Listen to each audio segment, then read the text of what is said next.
Okay, and we are live. Hello, internet world out there watching us. If you are, probably not. Anyway, tonight, lad, we are discussing A Long Way to a Small Angry Planet. Gorgeous cover. They're pretty. By Becky Chambers, which was my pick, so yay. And we have lots of people here. And I thought we'd start off with Karina because she put 5 stars. I did give it 5 stars. Hang on, let me poke that needle through. Okay. So I'm not usually a huge sci-fi fan. I find that sci-fi, I don't usually get sci-fi. They use a lot of language that goes over my head and stuff like that. And that scene where Kizzy says, "Oh, you're a physics virgin," I was like, she's not the only one. Except I'm a physics, chem, bio, all of it virgin. I don't understand any of it. So I was a little bit tentative about this, but it was amazing and I loved it. And I feel like she did a really, really good job of blending in the terminology and things like that without it seeming very foreign or anything like that. Like there weren't a lot of times where you sort of went, what does that mean? And we're left completely baffled, or if you were, it was sort of justified a little bit later on. I loved the characters, even the ones who are a little bit, I don't really like you. It was still, I don't wish you weren't there. You're meant to be an unlikable character. And I feel like she did a really good job of talking about a lot of issues like AIs and family and cloning and parenting and things like that without being really preachy about it. I feel like it was just a matter of fact, and when people were confronted with those things, they didn't sort of go, I'm not okay with that. They sort of sat back and asked themselves why they weren't okay with that, and I really enjoyed that. So yeah, great book. Good pick, Mel. Cool. Jules, I'll skip over you just because you're new. We're just basically doing a initials sort of what did you think kind of thing. So I'll jump to Kim and I'll come back to you and a couple of people, okay? Yeah, I always forget what order actually am. So I loved it as well. I really like a book that really delves into the characters, and I think what she did, well, at least perfectly for me, is balance that sort of giving enough of the action to make you understand what was going on, but not overdoing it. Like, sort of balance that really well, in my opinion, that it wasn't about the action at all. She gave you what you needed without making it too vague and without over-explaining or making it too much so that it became more about what was happening rather than the people and the situations they were in. Yeah, I think it's very rare to have a sci-fi book that's very character-driven rather than about the situation they're in, more about that. I really loved all the characters, except, like Katrina said, even the ones you didn't like, you liked their story and how they were written and everything that was involved there. So, yeah, in general, loved it. Naomi, is it now a good time for you to do your initial reactions before you get out of the car, or would you like to wait? Yeah, no, that's fine. No, that's fine. I like both Karina and Kim. I really enjoyed the book. I felt like she gave a really good balance between explaining the sciencey stuff without making it too sciencey. Like, that's what I find with a lot of science fiction novels, is that the science of it overdoes the characters, and basically it's just about the, the clones or the AI or the whatever the science is of the book. That's all you really get out of it. You don't really get a fully fledged character. And I really enjoyed the fact that these characters were real people in a real world, and she sort of gave them real emotions and gave them sort of a full spectrum of being a person, rather than just this person is the science person and they're really good at doing the, the algae or the, being the doctor. She gave them a very good full character. Yeah. Jules, did you want to have a turn?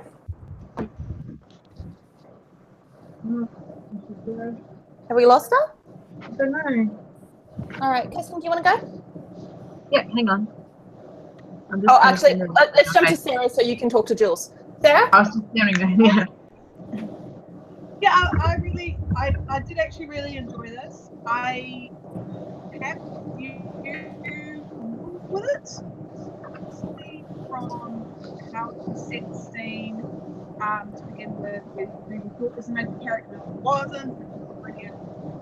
Sarah, can I just interrupt you for a second? You're really soft. Are you able to get your mic closer to your mouth?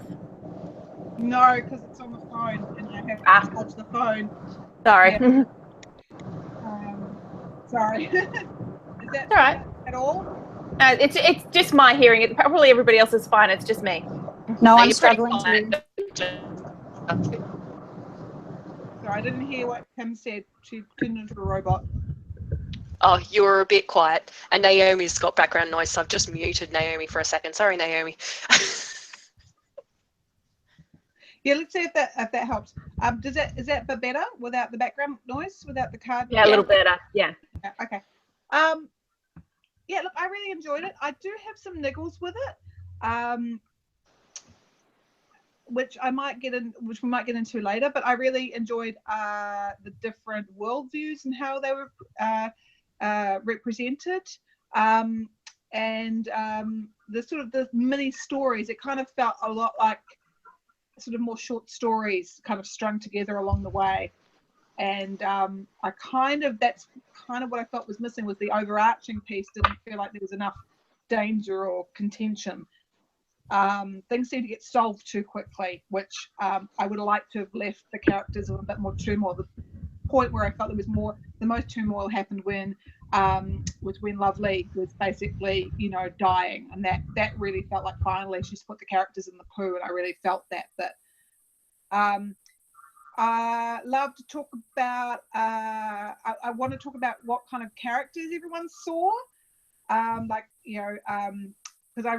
one thing I really loved was, and I can't remember, because there was the fleet and there was Martians and everything. I loved how they described the fleet as being basically everybody looked the same, because after billions of years or however long it was, everyone breeding, everyone, there was just like, everyone has the same skin color, everyone has the same kind of homogeneous, features. And I thought that was really, really neat, actually. It's kind of like, well, if you stick everybody on the ship, finally those walls start breaking down. I thought that was kind of cool. I thought I definitely enjoyed the way they were looking at species, which was really interesting. And some of the politics, I would like to learn a bit more about that. They sort of touched upon that, which was interesting. And I understand it's not as interesting to the crew, but I just thought that was kind of cool. I finished it a few weeks ago, so I'm going to need to be reminded of a few things by the people who probably finished it in the last day or two, because I'm just trying to reach my mind through things. But yeah. Cool. Kirsten, are you good to go? Or do you want me to go so that you can have a bit more time? That's okay, I'll go. It sounds like I agree with most of everybody, because I really, really liked it, and it seems like similar reasons.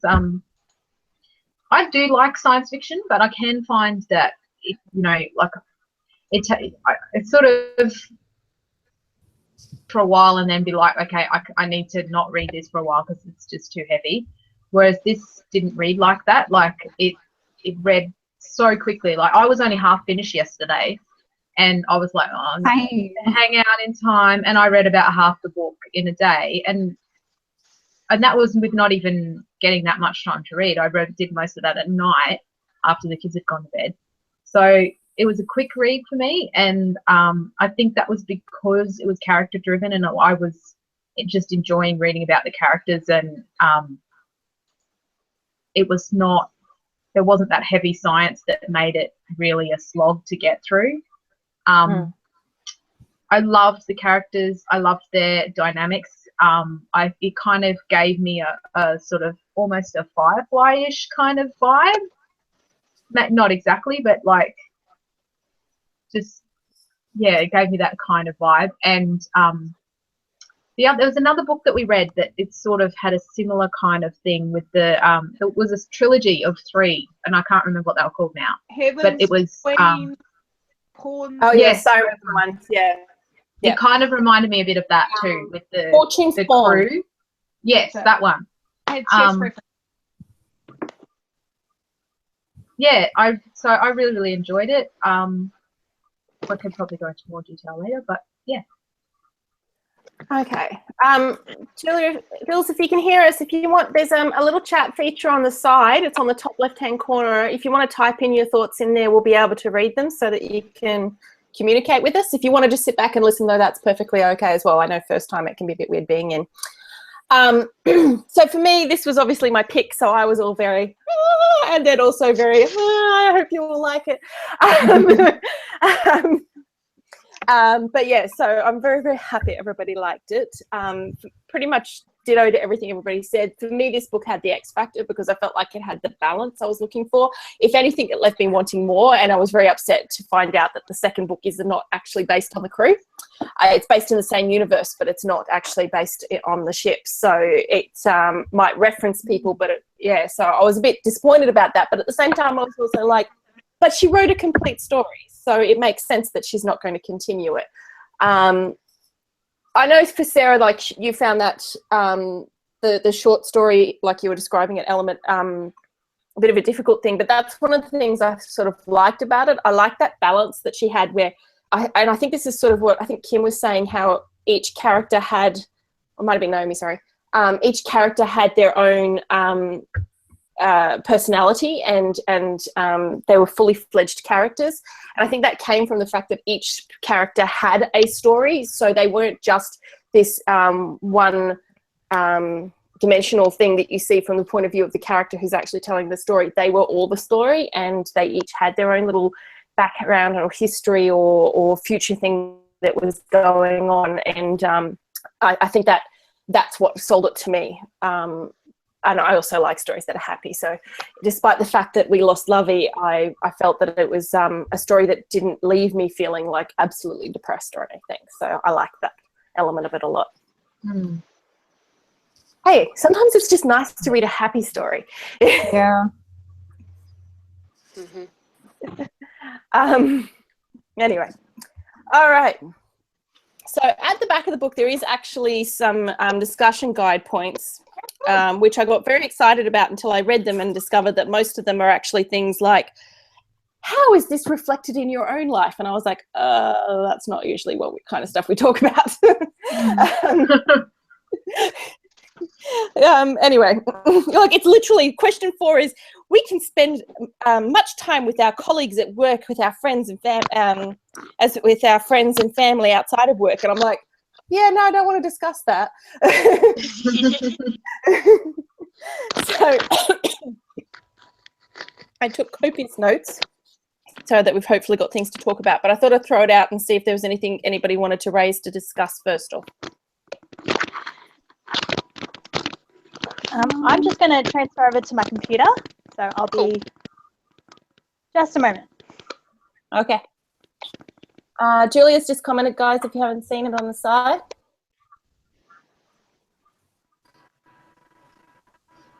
Yeah, see, I thought it had, I thought the Firefly thing too. You're not the only one. There was something else that it reminded me of. Did you guys ever see, there was a cartoon movie that came out quite a few years ago, and it was about a terraforming planet, and at the end they called the planet Planet Bob, and it was stupid. But that's what this book reminded me of, was that. I can't remember the name of the goddamn movie right now. Titan AE, that's what it was called. That's Sorry, what I thought you were talking about. Yeah. That was done by Joss as well. Was it? Yeah. Really? That explains so much.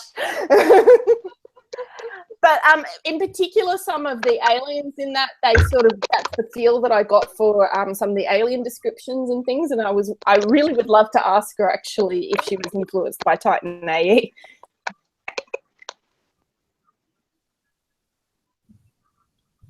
Oh, poor Julia. Okay. Did anybody else see that movie other than obviously Karina? I haven't seen it. Heard of it, but never saw it. It is quite good. It's quite good, yeah. It's not, classic or anything, but it's fun and you should watch it. Is I just realised I don't know. anybody else, or is it just me? Sorry, I missed Is the that last bit. sorry? It's just me. Okay. Probably because I'm talking the most at the moment. All right. Now that we've got Naomi back in, anything anybody wants to raise to discuss? All right, well, let's get into a sticky one. Let's talk about Ohan and and the fact that it was a virus that could be cured, and then Corbyn's decision to basically take that choice out of his hands and cure him, and that whole situation. Thoughts? Yeah, it reminded me of people with, you know, religious reasons for not wanting different types of treatment, and I was like, such a really difficult area of morality, of, you know, and you kind of think, well, don't people ultimately have the right to make that choice for themselves? And yet then there was the whole argument of, well, was he in his right mind? Was the parasite controlling him and making him think that? So there's that whole angle as well, and I'm like, I don't know how I feel about that. Yeah, that's why I wonder if I kind of had this thought of you only know what you know, and for a long time the Cynates only knew that the Whisperer did this, and they only knew that was the price they paid. They didn't know there was a cure, or they didn't want to explore a cure, but others did, and I think that also just shows that the you know, I don't know what that noise is. Yeah, what is that noise? That's my computer because someone keeps messaging me. I'm trying to help you. She looked really innocent there, because she looked like she was doing whatever she was doing. There we go. That should be fixed now. Facebook tab, so it's fine. Her microphone wasn't working, and I was trying to help her, and I messaged her, and I was like, "Oh, hang on, I can hear your Facebook ding." Yeah, because I changed from using my headset mic to the desk mic that I stole. Ah, right. Yeah. Sorry, everybody. I was like, no, it's probably that I haven't fixed that, so I have to like unplug it and stuff. So I haven't done that. All right, back to you, Sarah. Sorry. That's all right. Yeah, so I thought there was that kind of aspect to it, which I thought was interesting. Like, you only know what you know, and you only know what you've been told and what you've experienced. And it made me think a little bit, I think in the same line that Kirsten was saying, about people who, what do they call, the Pennsylvania Dutch, you know, they like live without electricity and without tools that help them and that type of thing. And if you grow up in that, you only know that, but then if someone offers you something else, you know, that you feel like you're going against your own people. So I think it was a really interesting aspect. As far as Corbyn taking that choice away, I understood Corbyn's decision because he had nothing to lose and everything to gain. So as far as Corbyn's concerned, I think he made the right choice for him and for the crew. But as far as it being moralistically correct, I don't know. It. So I have.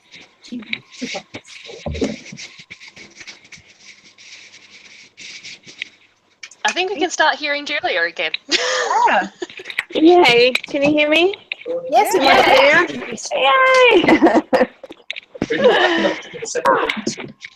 I'm thinking about giving it to Mel so that we have a second copy down in Melbourne for when we do like group hangouts and stuff. What are you giving to me? Oh, I'm sorry. I thought I muted my mic. My apologies. I kickstarted Wizard School and I kickstarted with 2 copies. Oh. So I was thinking the second copy could be a copy in Melbourne, so I don't need to cart it places. Ah, awesome. Send it to Kim, because we'll be going to Adelaide next, and she does gaming with friends, so that'll be really good. Cool. Okay. Not that I wouldn't appreciate it, of course, but I'm thinking logically here. I mean, it's not super heavy anyway, like it's only... Oh, no, Sorry, but... we should keep talking about the book. We can talk about this later. Yeah, cool. Luckily, you don't ever get derailed or anything, you know.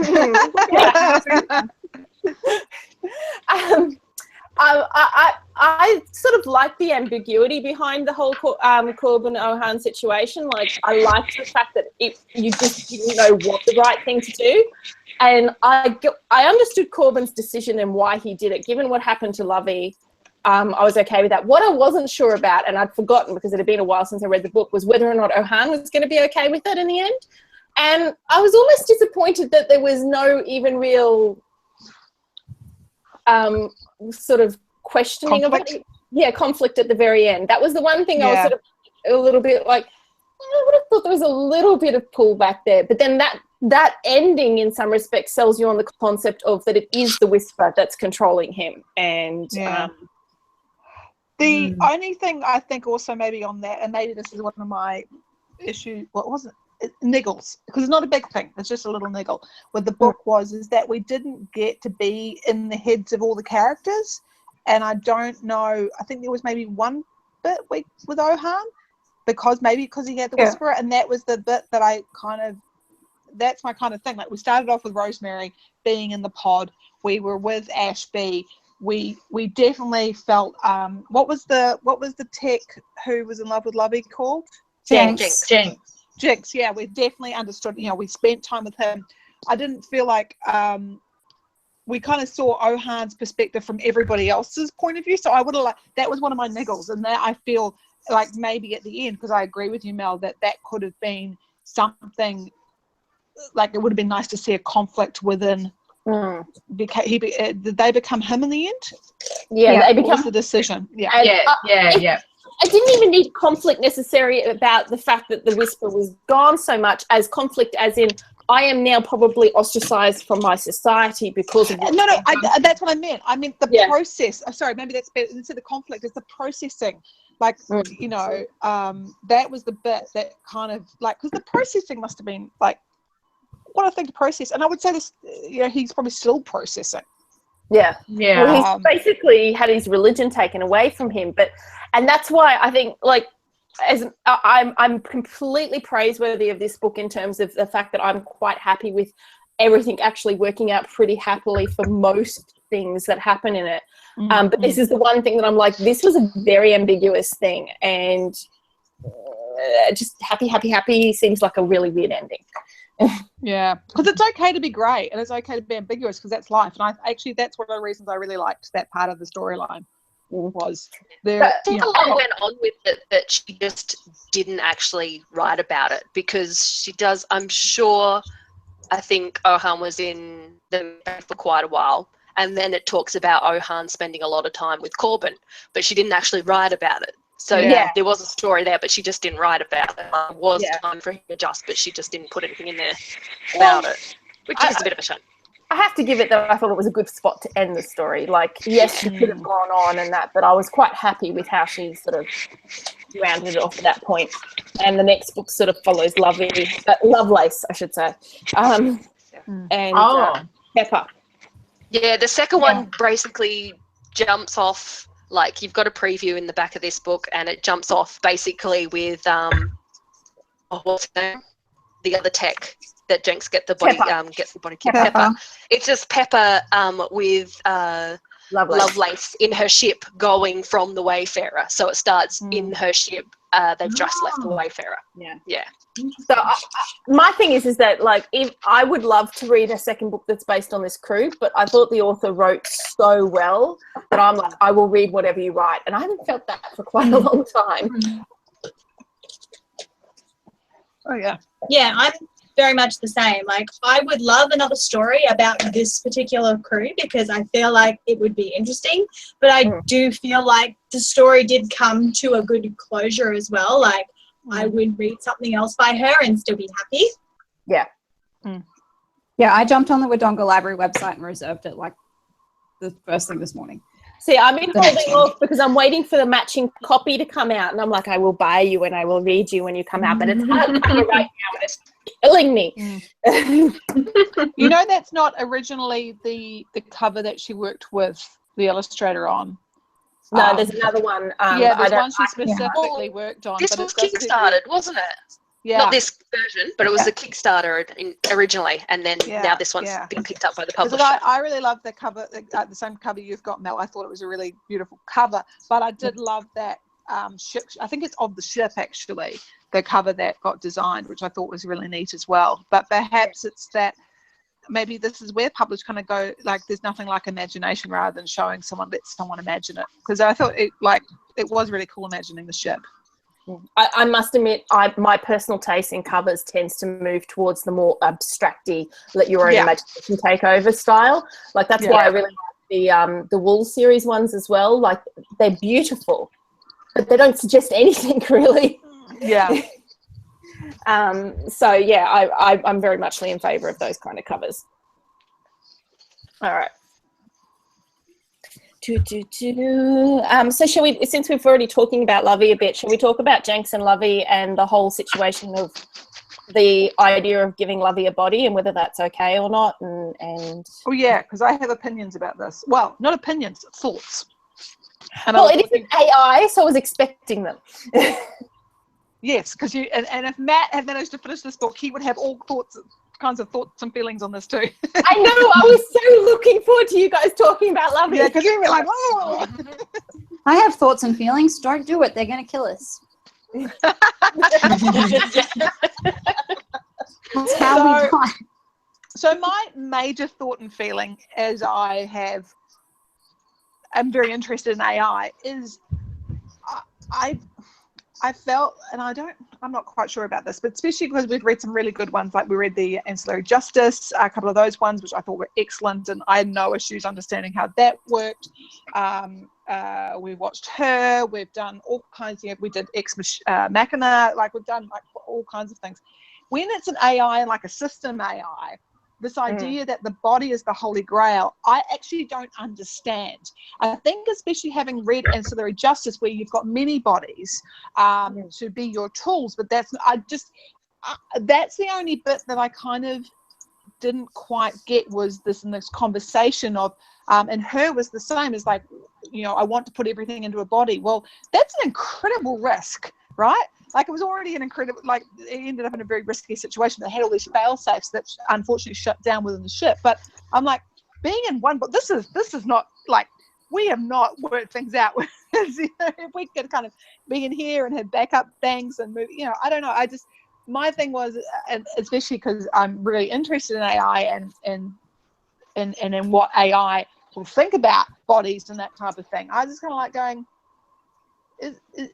I feel she's doing this because she loves Jinx as well, but is that really the right she says that. move? She says that in the book. Like, she says, I'm, to be honest, I'm doing it because I think it's what you want,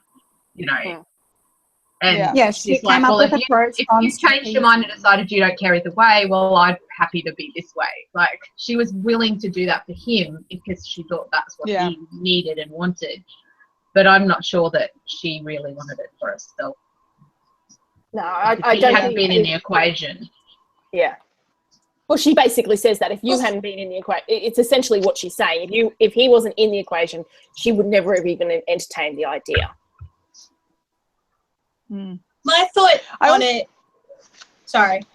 No. It was just one last thing that I thought it was interesting that the author wrote it as an if-or type situation. There was no kind of ancillary justice of, I can have things within the body and within the ship. Or like Her even tried to do that to a point itself. It was like, you're either in the body or you're in a system. Like, that didn't, which I didn't think was a smart way to, like, I think it was good because it gave that gravitas to the situation, which is what was needed. But I also just thought that's not, I don't think that would be the way forward. I think that would be the option of kind of, there's a body there if I require it, which is kind of in the vein of Ex Machina. Anyway, so Naomi, I would just quickly on that. Sorry, Naomi. I would just say though that I don't think she as an author probably even entertained that as an option, because she wasn't that sciencey. She's Anne Leckie is very sciencey in what she does, and I think she sort of she was very muchly entertaining the idea of AI at a much higher level than what Becky Chambers is here. Becky Chambers is entertaining it more on the human level just that human interaction and the human ability to love an AI more so than AIs in general. So I think that might be where she failed to entertain it completely. Sorry, Can I go now? yes, please. Sorry. Well, I was just going to say, in regards to her having either a body or being on the ship, they did say at one point that she would be able to get into the ship, but she would need to plug in. Like, she couldn't be a part of both. Mm. But yeah, I was just going to say, with AI, like Sarah was saying, like having one body and just being stuck in it, not really great. Like, I would love to be part of some sort, like, if I could download my brain and be in like a ship, and like I would totes do it. Right? I mean, right? I enjoyed having a body, don't get me wrong. Like, I like having that as an option, but I mean, being able to do that and just have the sort of facilities that she has of being able to sort of connect to everyone all at once. Like, I feel like the AI she had created wasn't like, Lovey specifically wasn't really interested in having a body for her own sake, but having a body because she thought that was the best way to continue the relationship she had with Jinx. Yeah. But I think that leads, though, into my questioning that whole relationship aspect, though, because for me, that's what I spent most of the time doing, is not worrying so much about her, whether she was in a body or not. I know that's your fear, Karina, but for me, my bigger concern was I'm not so sure how much of a relationship this is when it's purely intellectual and there's no real chance of actual physical contact anyway, because that was always my concern with her as well. I was always like, you can get romantic, you can get interested, but can you actually get to the full-on proper established relationship and all of that without the ability to have physical contact and to be on equal footing in the same space? I don't know. I don't know the answer to this question. I'm just sort of like, that's something that I feel like is a big question.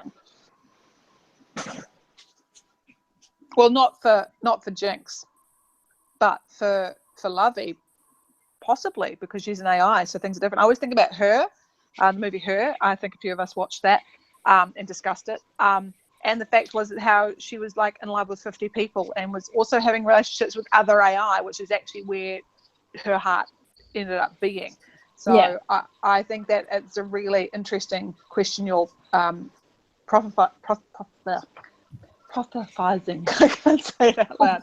I promise I haven't been drinking. I just don't. It's the intellectual thing. Perhaps for an AI, you don't. That's not what you need. You know, because you don't know, you're not physical, so you don't understand physicality, as opposed to Jinx, who did or does. Yeah. To me, it just, I'm not trying to diss the feelings, but to me, I always wonder, like, I've been in long distance relationships where the ability to actually have contact with each other was practically nil. And I've always felt like, looking back on those relationships, that yes, there was a lot of promise there, but I wouldn't consider them as complete as the relationship I'm in now. And I don't think that's necessarily a sign of the fact that I'm in a better relationship, so much as I think that there's more to the relationships than the ability to just talk to each other. I feel like relationships are important to be in each other's spaces and to be able to touch. And I don't know, but then I'm also a very touchy person. So I was thinking that the author's kind of done two ends of the spectrum there with that relationship, and then with Sissy and her need to be touched all the time, and how it was really difficult for her to be on the ship with people that were, not able to do that for her all the time. Yeah. How beautiful is that scene, though, when Rosemary comes to her? I love that scene. I know. That's so adorable. Like, 100%. The most adorable thing. Because at first I was like, Rosemary, you're going to make this weird. You're going to make this weird. Oh, you didn't make it weird. You made it adorable. Yes. Yeah. That was done so sensitively, I felt. I don't know how others felt, but I thought it was done so well. In a way that I thought perhaps the author had experience in that way of of having a relationship that was outside the norm of what she thought she would have, but explored it or had the same. I just thought it was done. Yeah, like you said, Naomi, it was just adorable in how it was. Because I was like, oh, this is going to be awkward, but actually it was great. And I loved how we were in Sissek's head as well when it happened, which was great. It's a perfect spot to be. Like, you don't want to be in Rosemary's head where it feels weird and stuff, and I don't know how, I'm unsure. No, you have to see it from the other side. Yeah, it was great. It was so cute. I also really liked the way that. I did love. Sorry. I was just going to say, I really loved the way Sissik was, while she was very excited by the fact that someone on the ship wanted to be, you know, part of her physical, like, life, they also, like, very wary that she understood that that wasn't a norm for humans, and she wanted to make sure that she understood completely what Rosemary was offering before she took her up on it, so that she didn't, like, scare her away, because she did really care about her new friend. There was sensitivity on both sides from both of them, both Rosemary, how she brought it to her, but also Sissek's in accepting, making sure that Rosemary was going to be okay, because it would not be the kind of relationship that humans would be used to. And from a writing point of view, I thought the author made this beautiful journey of dropping hints of Rosemary actually developing a crush on Sissik. That's exactly what I was about to say before, so well done. Yeah, I just felt like it didn't come out of the blue. It felt awkward in that kind of, in a teenage way, but not in a, this is, it just, in an adorable way.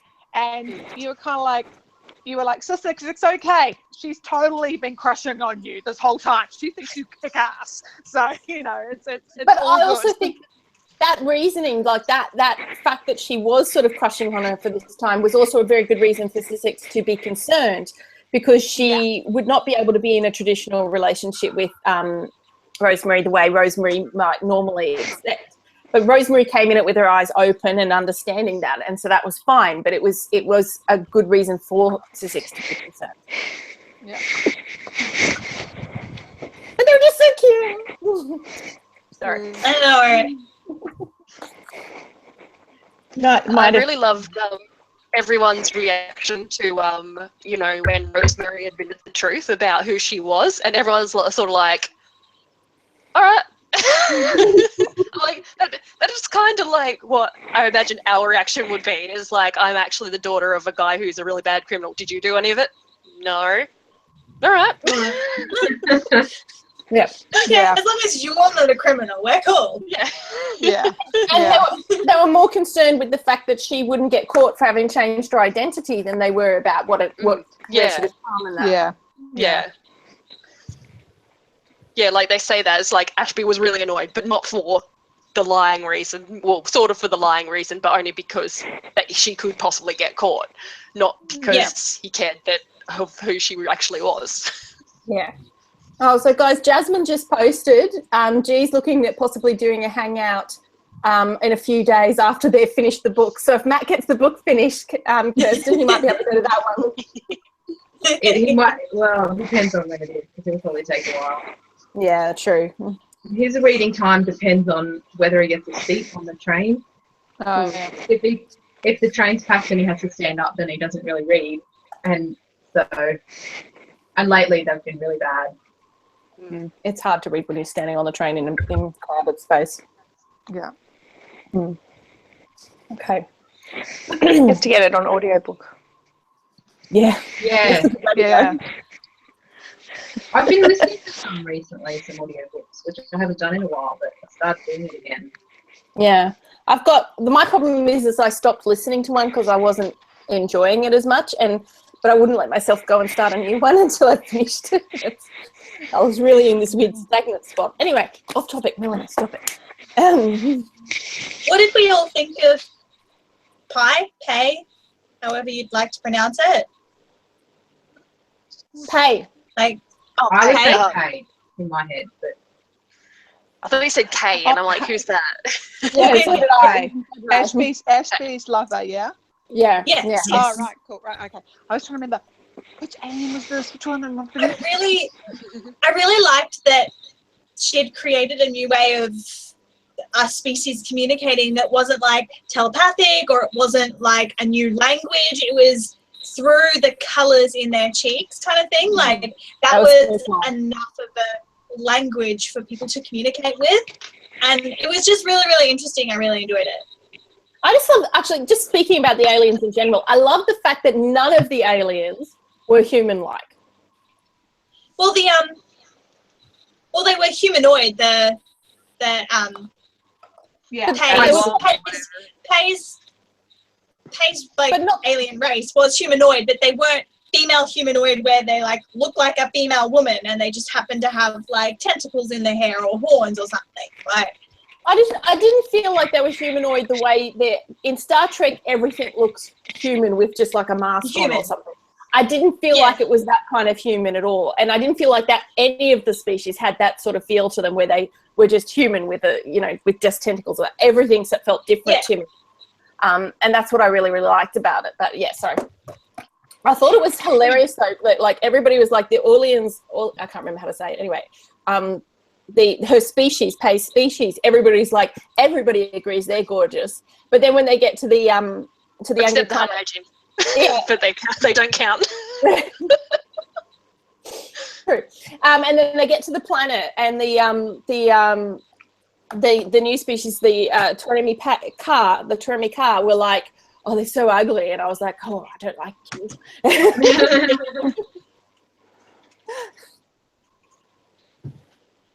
I thought Pai's situation was interesting.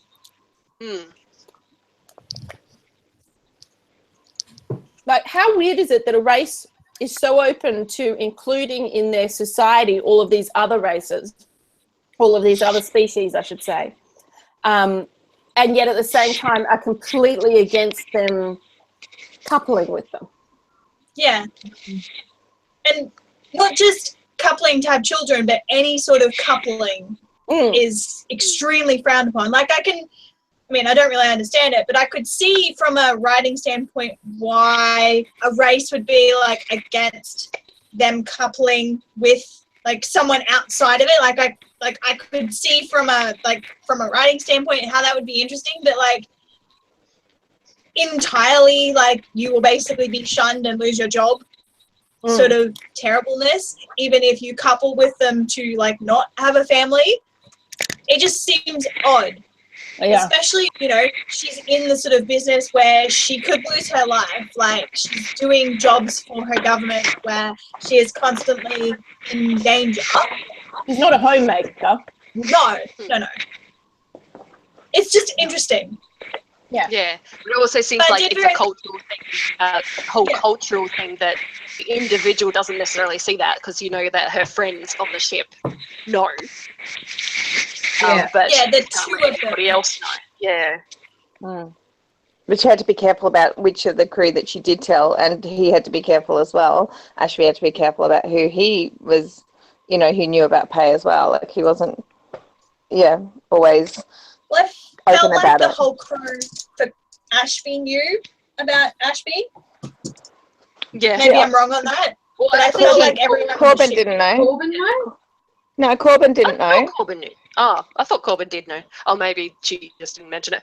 But I think the difference is that she got different crews. She'd often have a different crew or would have more different other crew members on, soldiers on, whereas Ashby's crew was always the same. And he was more like family. I also felt like Corbin didn't know, not because they were necessarily excluding him, but because he just didn't care to pay attention. Didn't care, yeah. They didn't actually have those conversations with Corbin. Yeah. True. Yeah. I although maybe you guys can correct me for those who read it more recently, I thought that how do you say the Orleans or Williams, I can't remember. I'm not looking at it, so I can't be sure. I thought they were kind of prudish about a lot of stuff, even within their own race. So that idea that, not only do you hold, and as I said, it's been a few weeks since I finished it, I thought there was a prudishness to, withholding, kind of like, well, in our terms, you shouldn't have sex before marriage. God forbid you're having sex with, someone out, even outside of your religious, or racial or cultural zones. So I thought it was kind of like this cascade of, I kind of want to call it prudishness, or this kind of like what's acceptable, socially acceptable, that it kind of escalated. But someone may need to correct me, because as I said, it's been a couple of weeks, so maybe that wasn't accurate. But I just got the sense that they weren't even promiscuous with their own kind. Like, it was kind of like, from what I think you're right. Like, I don't think they were, like, from what I could gather, you didn't really get a lot about their race in general, but I felt like coupling without the intent of creating a family wasn't something that was really within their nature or within their culture. I thought maybe it was job specific too. Like, so if you went into a specific sort of role, like in the army or whatever, their sort of military style of thing, like that meant that you couldn't, like that was more reason for you not to be wanting to be coupling and stuff, because you're out there in the military serving, and there's other people to do that, to have babies. That's true. Maybe.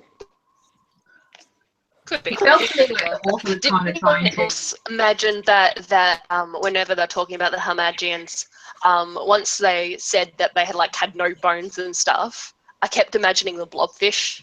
Every time a Hamagian was brought up, I kept imagining them as a blobfish. just to remind me, that was the guy who sold the soap, right? He was a Hamagian. I think so. Yes. He was quite nice. From memory. Yeah. He got on, like, Rosemary got him and like managed to, because I was trying to mention, did we meet anyone? I think we met one Hamagian. Yeah. I think the thing is too is that apart from the Torami car, everybody we met in the species, oh no, there was the Q ones that were a bit assholes. Yeah, they were a bit ass. But in the end, they weren't necessarily bad people. They were just by the book kind of people. That's the thing. Like, yeah, they weren't. Well, they were a little bit bad. They weren't adhering to the book of the of what had been the code of conduct. They were. That was part of the thing. Code of conduct. I don't remember this. Well, they would basically. I think Ashby was what they discovered, what they found out, and there were certain things they were happy to do, but the way they were keeping prisoners was not acceptable. According to what the client said, the way that they they were prosecuting all the way they sort of set up this prison ship, and the way they were running it was not. Right. Was not that. I thought because Corbin was a clone, the rules didn't necessarily apply to him. Yeah. I think to them, as for their people, they thought that Corbin doesn't count as a person, essentially. Because he's not a GC citizen anymore. As a sentient being, they basically didn't accept that he existed. Yeah. So they thought however he treated it, just deserved it. You're right. That does take away my argument, which was that pretty much every species about the Torami car were pretty nice, but no, they weren't nice. So yeah, shut up, Melanie. You only really see you don't hear about that part, which is a very, very bad part, but you don't really hear anything about the civilian side. True. That was sort of like the prison ward, the security and the prison, and they had an internment camp or whatever.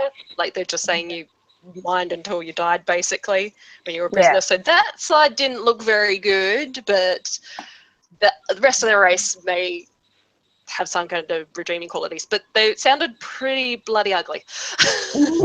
Yes. That is true. That is true. Yeah. But I mean, the ones we had the major interactions with, they all seem to be quite nice races and things. So, although some of the standard races, no better, no worse than the human race. True. Like the Dr. Chef's race, and he was talking about all the things they did when they were at war with each other, and how he's like, well, I'm kind of glad that we're going extinct because we deserve to. And so maybe as a race they weren't the greatest, but him as an individual, he was one of my favorite characters. So I thought that was interesting. I love the way he laughed. His laughter was like music. I love what he like. I love the way she was, the sounds he made. Yeah, and he was such a caring individual. Oh, and I loved how the race would start. Was it started at female and go to male, or the transitions? Yes. Yeah. And then ended up not either. Yeah. Yeah. When they get older, they're not either. That was a nice feature too. I like that one particularly. Guys, I need to go to the bathroom, so if anybody else wants a break, maybe take it now. Sounds good.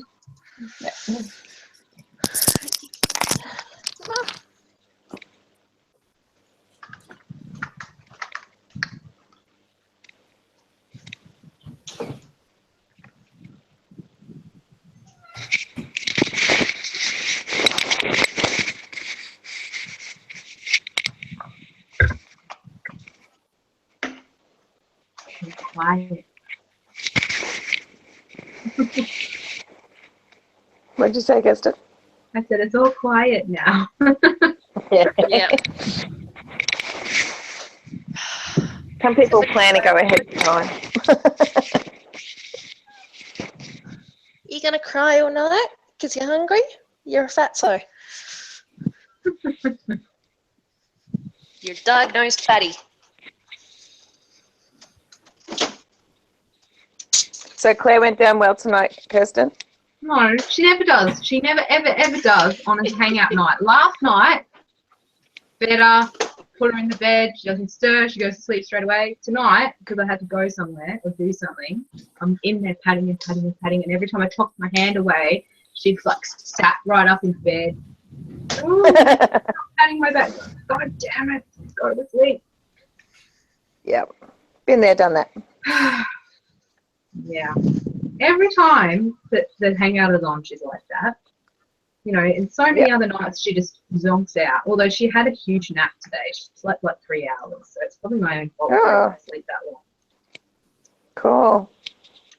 Oh, the heat's probably been getting it too. Well, she also woke up just before 5 o'clock this morning, so she was probably tired, you know. Yeah. Like me. So I'm just going to move my computer and everything into the lounge room because I'm like drenched in sweat. It's so fucking hot here. It's disgusting. Yeah, I saw your Yeah, I Snapchat. will be It's back like in lunch. 38 degrees. 3 minutes. Yeah, it's humid here all day. It was like, I can't believe I'm like, oh, Melbourne's going to be hotter, but it's 8 a.m. and it's already 28 degrees here.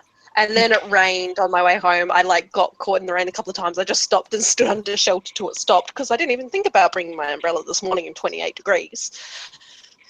They said there was like a 50% chance that it would rain here, and it hasn't, and it's still like 35 degrees at, what's the time, 10 o'clock at night. It's so hot. I'm dying. So I'll be back shortly. Yeah. It's like I lay down on the bed for a while and I just felt sticky. I'm like, I had a shower this morning. I feel disgusting. It's pretty hot here today, but it's dropped down now. So. It still feels really warm here. Oh, we're just only not getting a 23. proper summer here at all. It's 2023. Oh, boo-hoo. Oh, I have to put up with cooler weather. How dare I? Oh, no, I'm not complaining about having that. I'm just commenting on it. I am not complaining. Trust me. Okay, I'm glad that you're not complaining. No. I was telling Karina today that she brings the heat with her. Sorry, Mel. I was going to say, we're experiencing this really weird thing. It's happened last year as well, where everybody else is having like this incredibly hot summer and everybody's going climate change and all of this sort of stuff. And we're down here going, where is summer? Because it happened last year as well. And it's just sort of like, I'm guessing this is a climate change effect as well, though. And it's just like, because this is not normal. This is not normal. No. But it's weird that, like, Karina is 3 hours drive from you and the temperature difference is so dramatic. Like, she's up at 35 and you're at what, 25, 26? Oh, today we got up to 36. Like, but that's normal. Oh, you're just saying there was no summer? That sounds like summer. Yeah, but the whole week before this, we didn't go over 25, and tomorrow we're getting a high of 21, and the whole week's not going over 25 again. So we're getting like these 1 days, and then it goes completely down to the low 20s, and it's perfectly comfortable. So that's what I mean by it. Like this week, when the tennis is on, it is usually extremely hot. We are getting the high 40s every single day, and it's dry, but it's awful. But it doesn't last long. But that's what we normally get for summer. We are not getting it. and I'm not Yeah, complaining. Emily's pretty much one hot day, one cold day, one gross day, one hot day, one cold day, one gross day, two cold days, one hot day, 2 hot days. It's just got everywhere. It's not consistent at all. Usually, like, we will have a week or two of just dry, high 30s, low 40s heat, and it's just been all over the place this year. Yeah, we're not The getting only that. time I've ever been to Adelaide, it was like 3 days in a row that were over 40 degrees. But Yeah. at So I least guess it you wasn't came in around Adelaide for December, Christmas, January then. I was in Adelaide for Christmas one year, many years ago, and we had cold, hot, cold, hot. So it was really all over the place. So, but on New Year's, we were there for Christmas and New Year's. On New Year's Eve, it was hot, but Christmas Day was cold. We had jeans and a long sleeve top on. So, and we went out to Hindorf, and it was just like cold. And then on another day, we were down in went down to the Mackay Vale, and and it was hot. So you just couldn't tell. Like one day it was cold, one day it was hot. Yeah. Good on you, Adelaide. You should be used to that from Tassie. Yeah, I am. Tassie's the same, exactly. It was very Last familiar. year when we were there for Christmas, it was 36 or 37 or something on Christmas Day, and then the day after that it was 17. And I'm like, Yeah, that sounds how did right. it even cool down that quick? Yeah. Antarctic winds, babe. Yeah. All right, guys, I'm going to pull us back into the book because as much as I love discussing the weather, and I'm actually sincere when I say that, it's the Tamworth. 4 years in Tamworth taught me to discuss the weather for a long time, but I also know sometimes you've got to stop everybody. Karina's not back yet, but she should get on. Oh no, she disappeared. Sorry, I was just looking and saw everybody. She's moving. She's moving into her lounge room. Oh, I assume where the air conditioner. That's how we got onto the topic of the weather, actually. Yes, yeah. She said she was gross and sweaty. I understand I'm gross and sweaty as well because this room does not have cooling. Is that Liv? That's move? Who? Is that No, Liv? no, it's Karina. Karina's moving. Karina's moving. What happened to Liv? Did she give up in the She end? gave up. She couldn't get in and she was struggling too hard to do it, so she gave up. It's better, I'll make sure she knows about the other one, so if she wants to go join that one, because she's actually done a whole video talking about this book. Oh, really? Oh, wow. Yeah, she posted it on Twitter. See, that's why I didn't see it. I don't Twitter. Yeah. I tried for a while there. I was actually replying to people's tweets who were like, Yeah, I know. I was like, there. yeah. And then I haven't looked at it again in about a month, I don't think. Nah. It's too That's hard like to keep short track of bursts where I everything. check it, and that's then I forget it exists again. everybody's in Snapchat now, so I don't even expect you guys Yeah. on Twitter now. Yeah. Hey. I was going to say, yeah, Karina's the Yeah. only one I see on Twitter. I don't Twitter and I don't Snapchat, but anyway. I do both far more than I probably should. I don't. The first Snapchat I sent. Actually, I think one of my friends sent it from my phone when we're all together, and that was Christmas. And I've probably been on Snapchat for like however many, couple of years. And then the only other Snapchats I've sent have been to you guys. After Karina accidentally made a group that she didn't know she was making. Yeah, the only reason I've been doing Snapchat is because Karina made that group. Otherwise, I wouldn't be in there at all, really. I'm sort of Karina's A accidental monster. Yes, turned into a monster. Yep, The only way I Snapchat is. pretty much. I'm like, no one else cares about my books or my cats that much. Sorry, before we get into the book, look how beautiful these cards are. Aren't they so cute? Aww. Aww. Does that say Drama Llama? It says, Yeah. impress the drama llama. Yeah. Oh, I It's one of the approve. cards. I approve. We call ourselves It's- the llamas collectively, so our family. It's one of the cards Llama, in the llama, wizard llama. school. Yeah, llama, llama, rip pajama. Actually, I was going llama, llama, duck. Llama, llama, duck. Yeah. Yeah, it's my cards in my wizard school. Beautiful. All right, guys. Yes, book. Book. Let's go book. Book, book, book, book. Karina's back now. Yeah. Hey, Sorry. we're doing pretty good for our discussion. Considering everybody actually liked the book, the fact that we're still talking about the book is a miracle. Yeah. I'm impressed. Yeah, usually when we like the book, we're just like, yeah, we liked it. I think we really liked the book. We didn't just like it, we really liked the book. Yeah. It's when I we think when we either did, like, really liked it or really hate it. The Wool trilogy, like the Silo trilogy, we did talk about that for a while. That is But I true. think when we're sort of just liked the book, not really liked the book, we're just sort of like, yeah, we liked it. I think that's what I like about books like this is there's things to discuss. Yeah. Like that's what was important about the Silo trilogy. There was things to talk about. Yes. Oh yeah.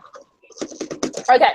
Well, that's the thing with this book. There are lots of themes which we can discuss, like, you know, things like cloning and AI and should they get bodies and things like there are like topics of discussion rather than it just being a good book. So I'm going to take it to a tiny little thing that was discussed. I want to see what everyone thought about this. There was a scene early on where Dr. Chief admits to Sissix that he's been putting an anti-odor powder into the soap that the humans use. That was cute. Oh, that was funny.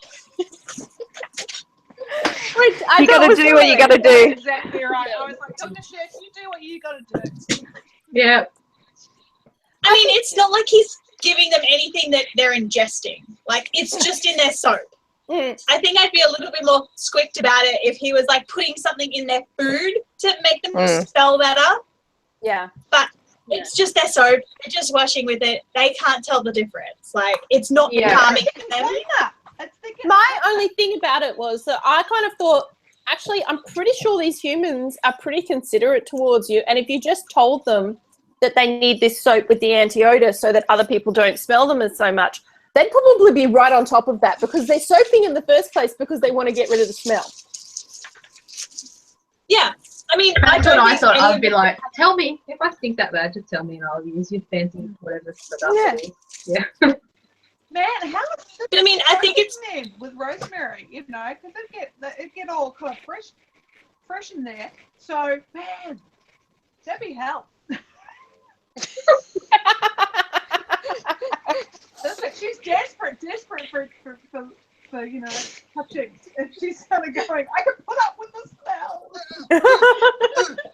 Actually, that was weird. I found it really weird when she walked in and she, like Rosemary came in to talk to Sissix in that scene and she said that she smelled different.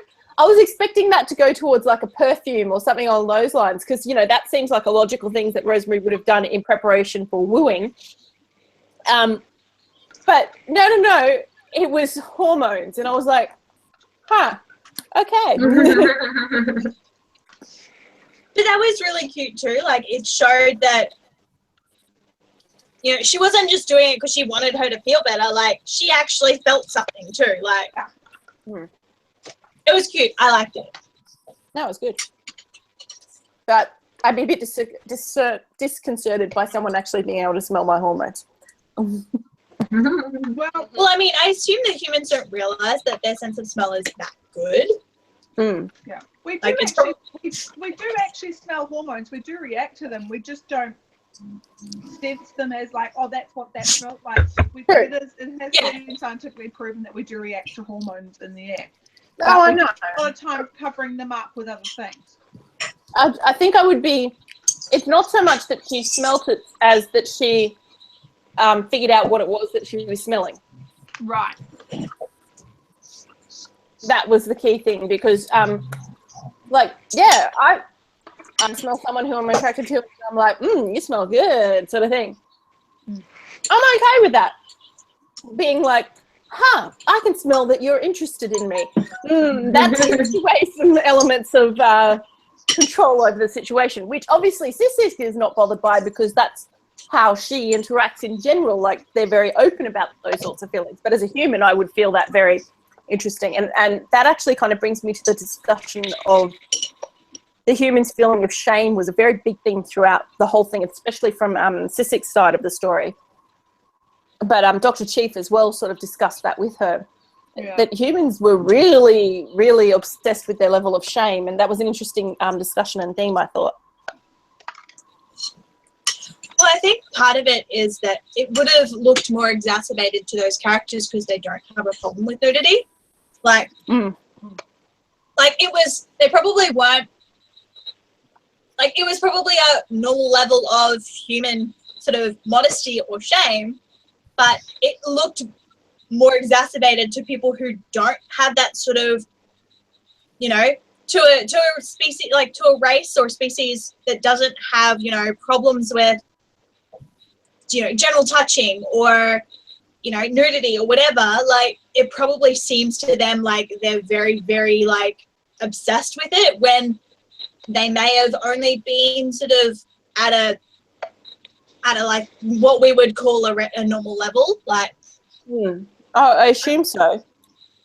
Like that really, they, in fact, they were probably less prudish than we are, even, and we probably wouldn't consider ourselves prudish at all. But I would say that they're probably less prudish than we are because they've been living with these societies that don't feel that level of shame. But I thought it was a really interesting commentary for us as humans to sort of reflect on it. I did think it was a bit weird though.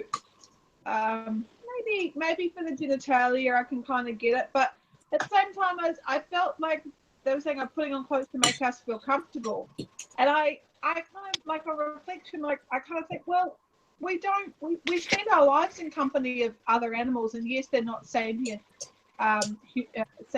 beings, but we don't demand that they put clothes on. There just seemed something that was kind of, is the word anamorphic, is it the right word, where we turn animals Anthropomorphizing. Yeah, there was something a bit bad about it. Like in my head, I've got like the bear singing Bare Necessities wearing a waistcoat, like that kind of thing. Where I'm kind of going, like I mean, maybe for cystic species, I get it right. They're genitalia and they're excited and they're not ashamed to show it. But others could feel uncomfortable. You know, maybe. But I think even Ohan was wearing clothing, and Ohan's covered in fur. Like, it was just, I don't think I kind of thought that I kind of thought was a bit odd, Imposing on others.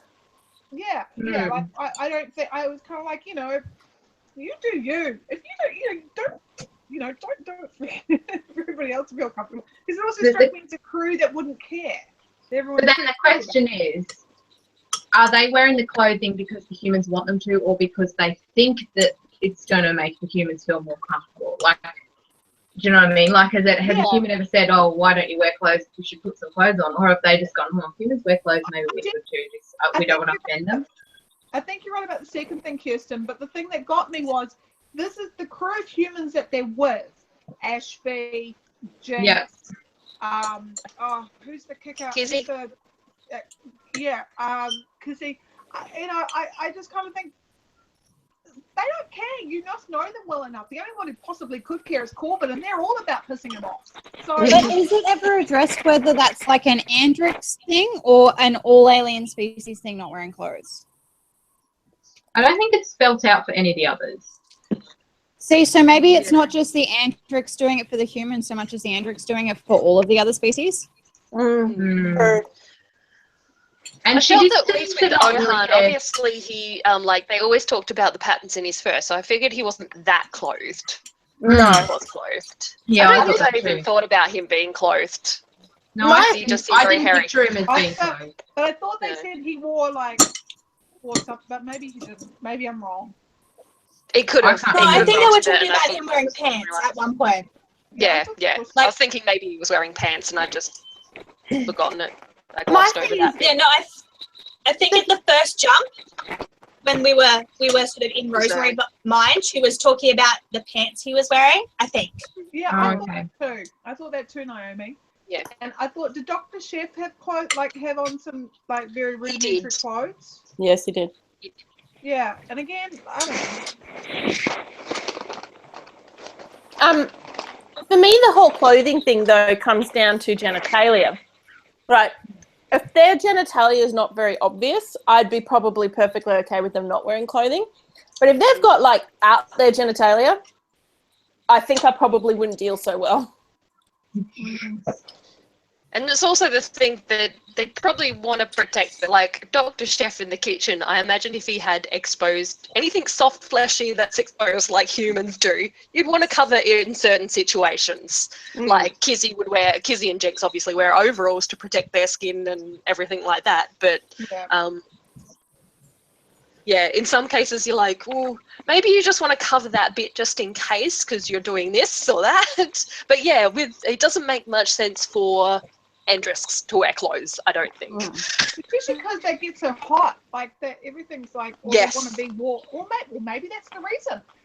Yeah, because and that obviously like Rosemary mentions that when there's the two coupling on the bench when they're at Sizzix's home, that she's like, that's what a Mayo Andress keeps in his slit. Like, okay. Yeah. So it's so they don't like, really I have don't want to look, but I do want to look. Yeah. I want to look, but I don't want to look. So there's really I don't think there's any need for them to wear clothes, really. No. At all. Yeah, because it is sort of hidden away. Yeah. Yeah. And obviously the Grum don't need to because it pretty much states that he just wore, modified human clothing. It would make sense as a biology standpoint if they're not warm-blooded. Like the whole point of clothing is to trap your body heat to keep you warm. Yeah. They don't have a body heat to trap. If they're cold-blooded, they're getting their heat from the environment, and that's not going to help them keep warm. It's going to keep it away in some respects. Yeah. Yeah, I mean, I'm not sure exactly about the science about it, but to me, it doesn't seem like it would work as well. Clothing wouldn't work as well as a heat source for a cold-blooded creature, Now I really actually want to know how that works. Like, if you put a little blanket on top of a lizard, does that help him keep warm if he's already warm, or does it hinder the process? If he's in a warm if he's cold, is it a hinderment? Because if he's warm, it'll probably help if he goes, into a cold area again. Yeah. But he'd probably still have to lie on a rock or something. Scales are pretty much clothes, aren't they? Scales are just biological clothes. Yeah. So it's a bit interesting. Maybe she should have been wearing clothes, but they had conductive heat pads in them that were like on battery power, like battery packs running them. Because they make the blankets. Yeah. Like if she'd been like in a onesie the whole time that ran on battery packs, that would have been more to me than like considering that she likes to keep her pilot area really warm, and then when she's ready for that, to me would make more sense than the drawers, trousers, and the vest. I was thinking maybe it just wasn't around because not many Andress live off-world, but that still doesn't make sense because I'm sure there's enough that there'd be a market for it. Yeah, absolutely. The whole planet of people. I'm sure a lot of them are. Yeah, I was just saying that you think that far in the future that they would come up with some sort of technology to keep them warm. Because even if Andress were on ships of their own making, they'd like get off at spaceports and things like that. You'd think someone would have developed something. Yeah. Heated onesies. Yeah, although they also did talk about how like the optimal temperature was set, but they needed to turn it down for when they were with the Teremi. Yeah. So she was cold on the where they were with the Teremi, but it seems like maybe they can make everything else. Like maybe Andress didn't really need that because they were comfortable wherever they went because the median temperature was fine wherever they went because it was all set to a standard. Yeah, and I feel like that perhaps the concept of the onesie would conflict with their idea of they like to be naked, and so they like to touch and they like touching, so maybe there's just no real need for it because if they're cold, they just cuddle up together. Yeah, in a big pile. I guess which leads when they're on the ship, like when they're and that whole thing of being in that kind of makes people feel comfortable. So I'm in a human ship.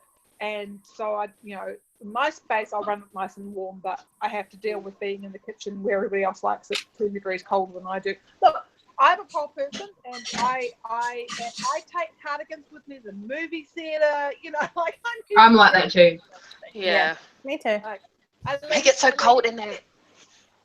Yeah, so this leads to the burning question, guys. Work, I'm that person, so I'm kind of like going, I don't expect people to have to change the heating or the cooling when I can do that for most, like if everyone's generally happy, then I'll be like, well, I'll just put on small clothing. I'm okay with that.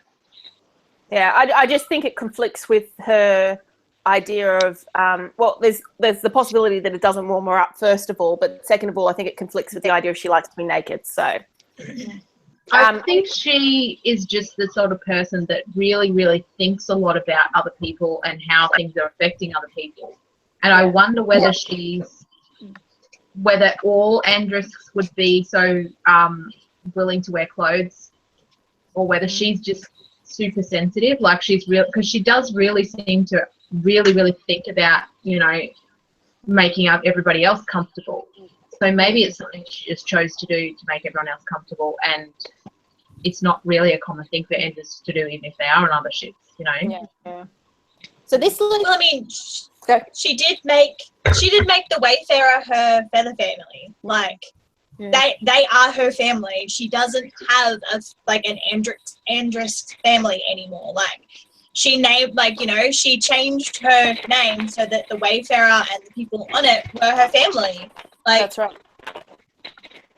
I can't, from what I could understand, not a lot of androsks would do that. Like, they would always have their feather family, which is their, androsk family. Yeah. Well, it seemed like her case was a special case. And I think that's why she might be a little bit more sensitive to the feelings of her shipmates. So this leads to my burning question, which unfortunately was not answered by the book, I believe. Please correct me if I'm wrong, which is, was it good waking up next to Rosemary and feeling warm? Oh, no, we didn't get that answer, but I really hope it was. So do I. As they carried on, I think it was. They kept going. Oh, yeah, they did.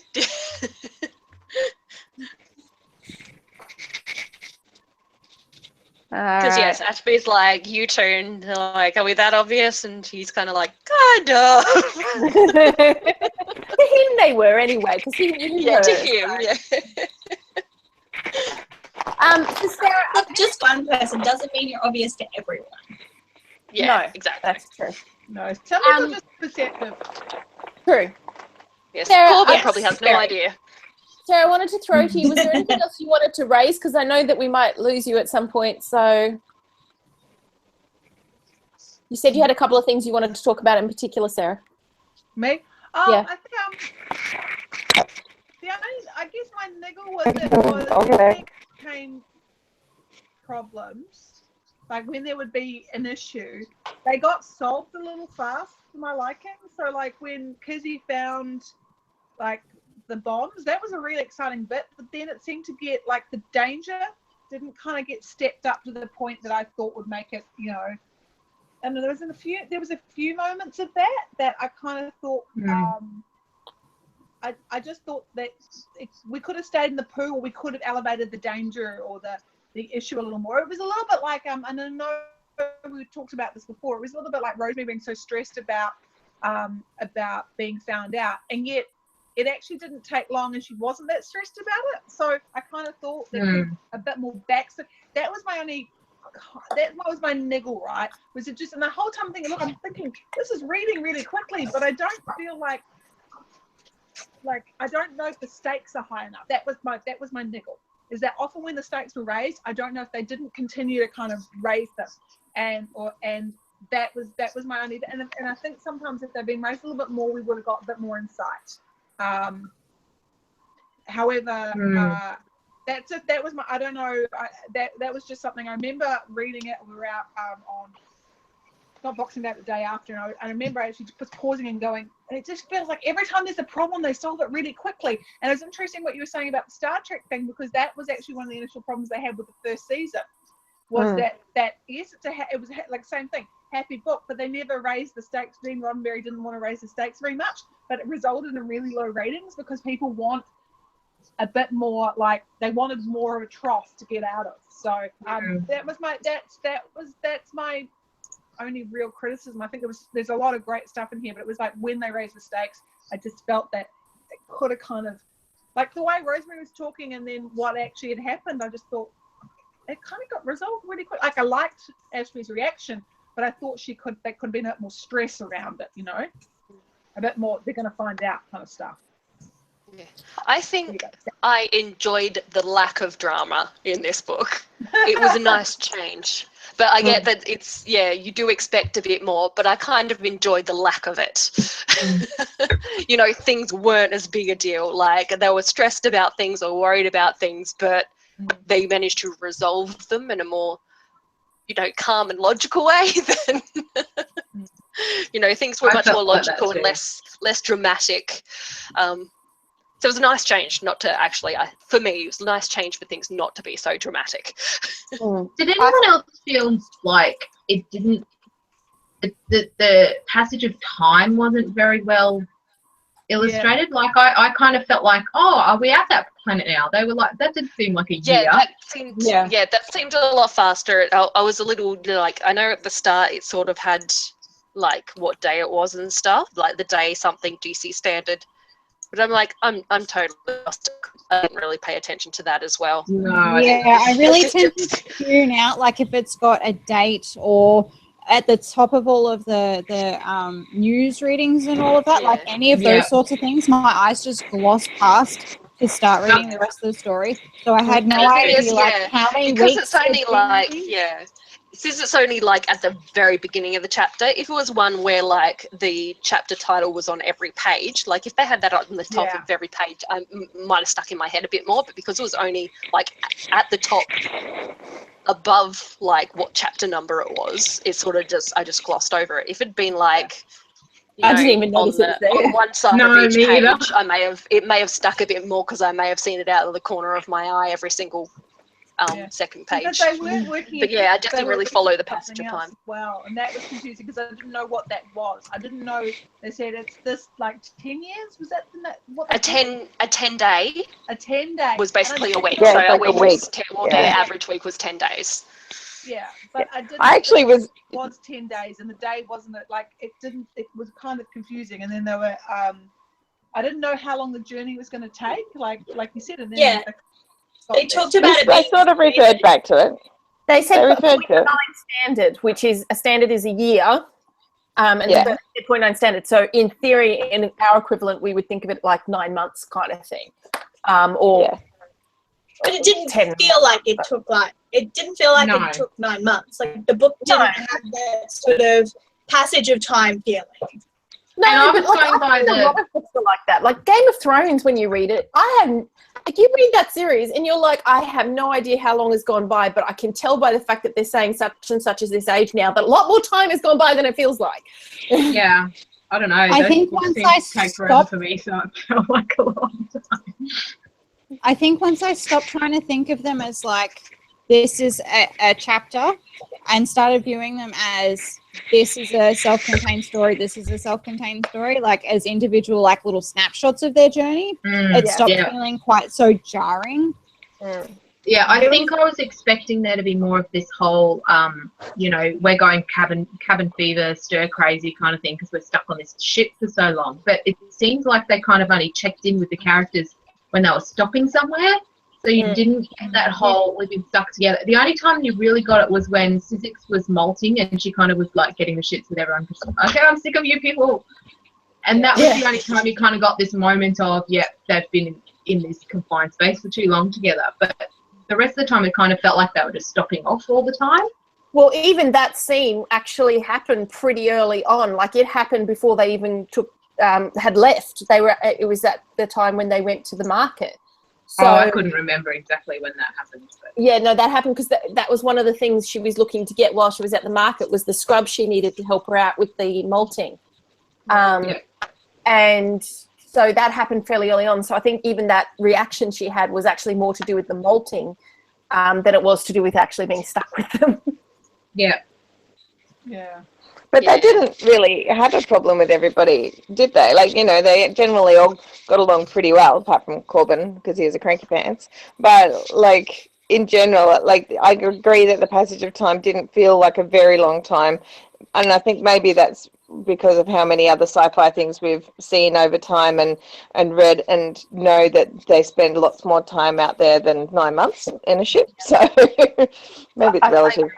I think that we sort of we have expectations from these circumstances because of other things we've read, but I don't think that it was necessary because it was these flashes of life. We weren't necessarily seeing what their day-to-day life was like. And perhaps they were getting quite like because the big part which happened at the end was the part that actually happened through space, like because they had the pin ship that pulled them through the sub-layer. That was the bit that would have been them not having contact with people if they'd had to travel without that pin pull. So everything else was happening through space that already was known and existed. So they were stopping places, they were getting breaks. They were told that at the beginning that they were given a time period to arrive there, but they were allowed to plot their own course and take breaks along the way and things. So I think that the reason this didn't become an issue per se, to the point where it became like a storyline, was because they had been stopping and getting these breaks and things. Like when they stopped at that insect planet where they were breeding and things like that. Like that gave them a break off the ship. They got to see other people. That's right. Just nothing of note happened, so it wasn't written about. Yeah. And they were very, like, I pretty much, I wrote down, because I wrote a whole lot of notes, I wrote down, like, each of the main storylines, and there was pretty much, I think, 7 storylines, if you count Lovey's as being sort of separate to Jenks, which is kind of debatable. But so, like, that was kind of, I think, where you fit into that slice of life. It was that come in at the time to tell this particular storyline.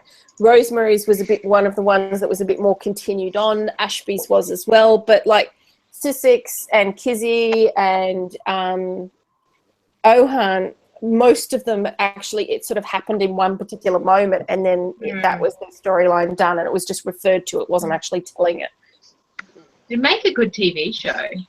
It'd be good to, easy to break up into episodes for a TV show. Agreed. Yeah, and I think that it would set it up into a circumstance where they could make up more beyond the book if it succeeded, sort of thing. I'd watch it.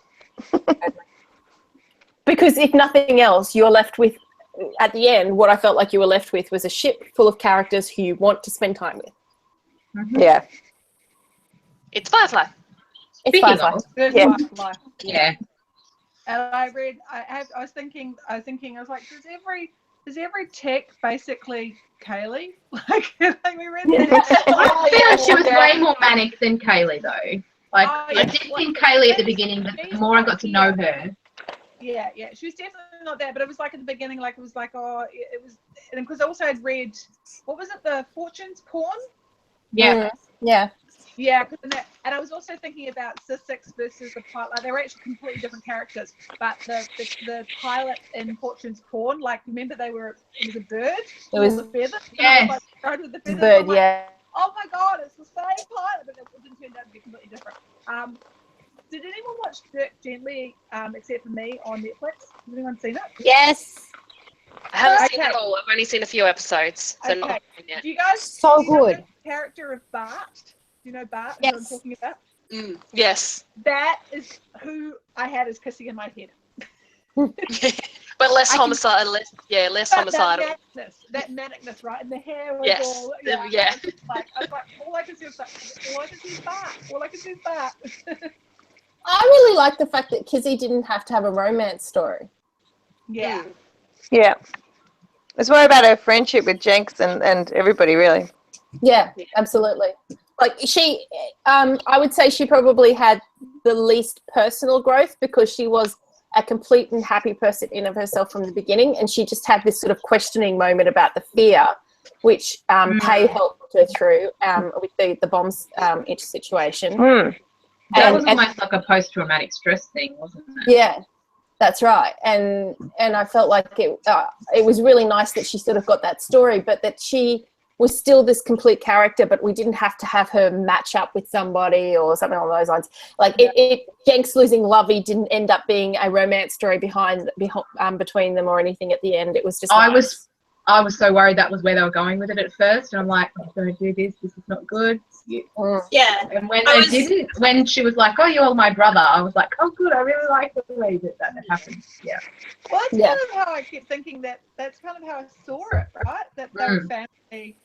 Yeah. That's why she was fighting for, like fighting because, I was like, "Well, she's my brother." I'm like, I saw that. How come you didn't, Jinx? Like, I mean, I think that's the thing about these circumstances. If you are stuck on a ship with mostly these people as your company most of the time, even when they're friends, they've got to kind of get to the point where they're more than friends and they become family, because you have to deal with the fact that you're in each other's face all the time and you're going to sit down and eat a meal all the time. And it's like living in the same house. You become family when you live in the same house. So I like that it dealt with that aspect of things, even down to the fact that sometimes you don't like everybody. And even though like they didn't really like Corbin, like Sizek still like went into the prison and got Corbin out, and said that she would be his sponsor to become a citizen again. Like, as much as it was portrayed that they really didn't like one another, she didn't want to break up her family. Like, absolutely. And not only that, she did it in a way where she didn't hang it over his head either. She didn't make him feel bad about it or keep reminding him about it or you're in servitude to me or something like that. She just did it. Your family, of course, I help you out. It was never really that she deserved why me, but she did it without complaining more than that. She didn't complain about the situation, she just did it. It was more of of course it's me. Of course it's me. It's always me. Who else would it be? Why is it always me? Oh god. which is why I thought the whole Corbin Ohan thing made sense, right? Yeah. It was completely within character, and also he had the same thing of going, I'm going to make the decision, you can't, because I care about this family as much as anybody else. Yes, he's like, I'm already the bad guy. Nobody has to worry about it. I'll just continue being the bad guy. So everybody dislikes me. Yeah. There was that element at the end when he spoke to his father after he found out that he was a clone, and he sort of had that self-reflection on the fact that he developed this personality trait of keeping people away from himself and being rude to them because of his father and getting it from his father. And he had this feeling of he wanted to change that. And then the fact that at the end, the Ohan, not that because he did that, he just did it regardless. But the fact that him having done that with Ohan and it having worked out meant that he was now becoming more part of the crew. So, although I did kind of think maybe he was on the autistic spectrum. Oh, definitely, because he talked about like being much more comfortable with tech and not people and what's things. Yeah, that's possible, but it probably doesn't help the way he was raised. No, well, but he was wondering about, well, was it the way he was raised, or was it just he's a genetic copy of his father, so he's the way his father is, and how much? Because there was a line where he's like, how much of that was me and how much was him? Yeah. But it doesn't change the fact that he can work to improve that, regardless of whether it is still just nature. And that's what I liked about it. He sort of seemed to recognise that, regardless of, there was no resolution to say whether or not he would be completely healed from the circumstances. But he was, at the end, he was trying. Like, he was trying to,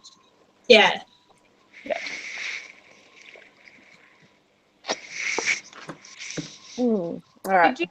Did you guys like the way they described?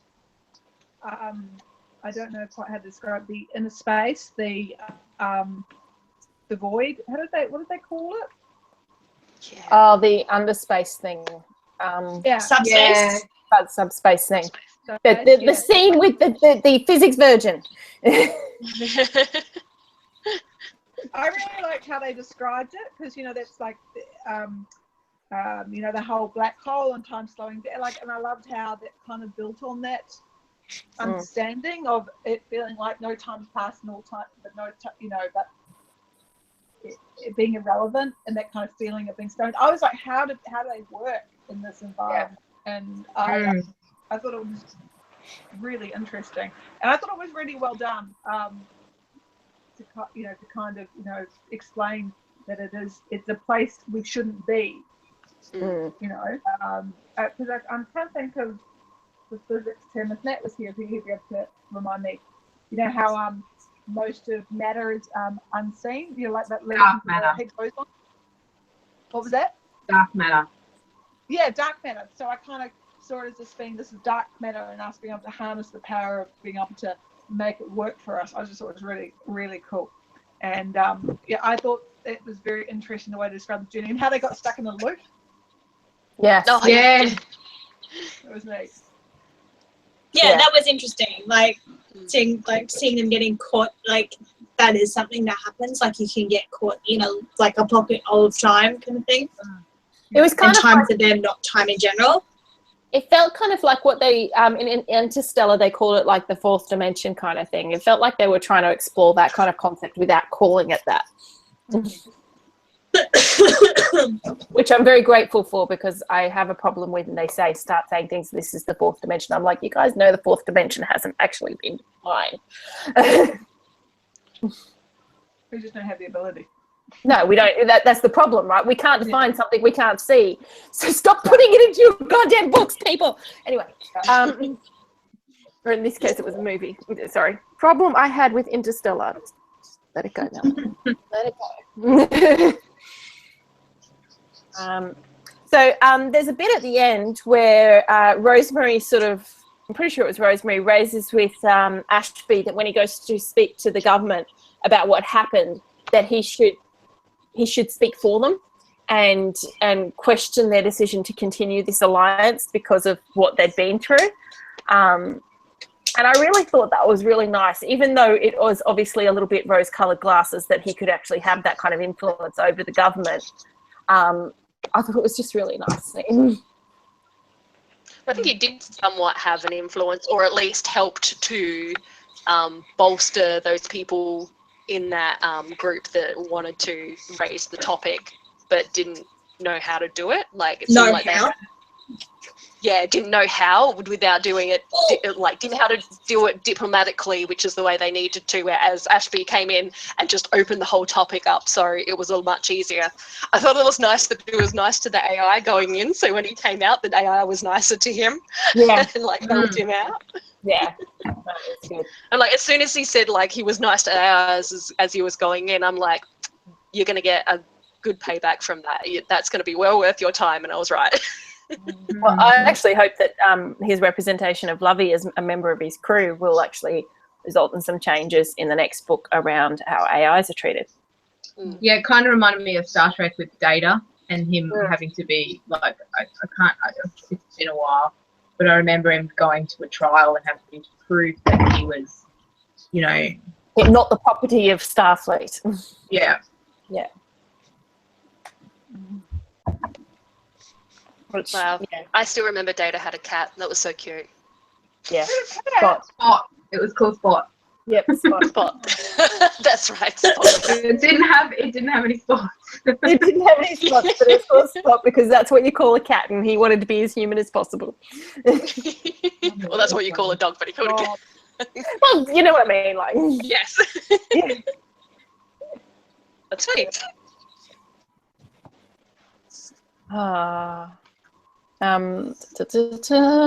Favorite characters? Sorry? Can you pick a favorite character?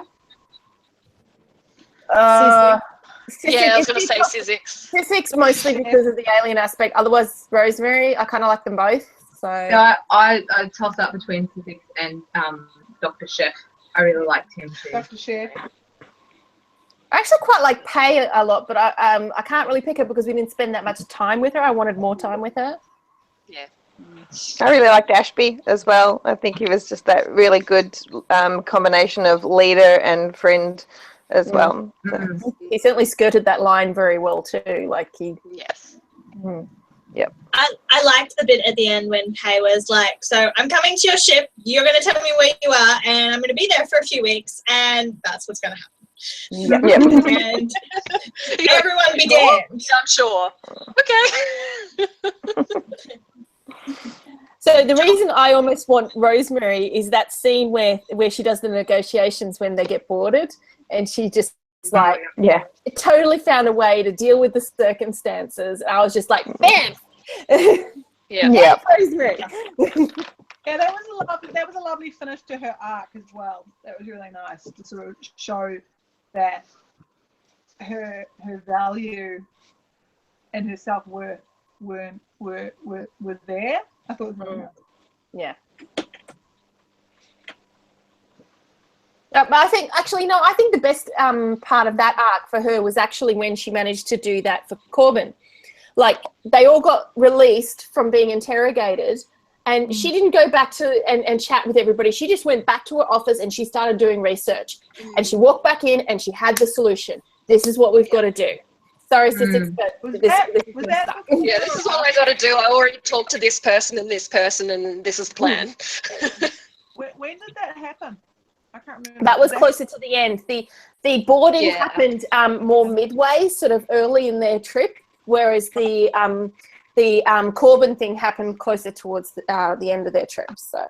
Well, I think what I liked about it is that she proved that she was just more than the administrator. She was basically Ashby's second. Like, in a way that Sussex needs to concentrate on being the pilot. Ashby needed a second, and he needed someone who could kind of do it. And I just thought it was great that she could be it was the nice. right-hand person. You know? Yeah. And it was nice the fact that, like, under those circumstances, in a traditional story, the person of action would be the person who was physically able to take care of it, who would bombard their way into the situation and resolve it with strength or something on those lines, or mental acuity or something on those lines. But no, she was just a good office worker who would sit down and do her research and knew her skills. And I'm sorry, but an office worker saved the day. For all office workers everywhere. The story. I've been saying for years that because I work with people who work in, like, the people I work with, right, they work with schools, but they're not actually people, like, they're not teachers who have been in schools for years, sort of, so they don't have this concept of how schools work. And I'm just like, guys, people who are running the school are the office workers. The ones in the office, they're the ones who have really got things under control. Talk to them. Yep. They're the ones you have to be nice to. Yeah, if you don't have them on side, you're going to have problems. Get them on side. Yes. Talk to them nice. Do nice things for them. Yes. It's like when someone calls and is really rude. And you're like, they don't get it, do they? If you're rude to the staff, you're not going to get anywhere. It's like, we will do the minimal possible to help you. Whereas you're really nice, we'll do as much as we can to help you. It's like, there's no point being rude to the staff out the front because you're not going to get anywhere. No, they're not to blame for whatever's wrong with you, and you need to just be nice to them and they will help you. Yes. If you say, I want an appointment today, and you go, oh, look, sorry, we don't have anything. You're like, no, I need an appointment today. If you're like, oh, I really need an appointment today. Is there anything you can do for me? You're going to get a lot further. Yeah. Even if I can't get you in, I'll be like, right, I'll take your number. I can call you if anything comes up, or go and talk to one of the podiatrists and go, oh, can we fit this person in here?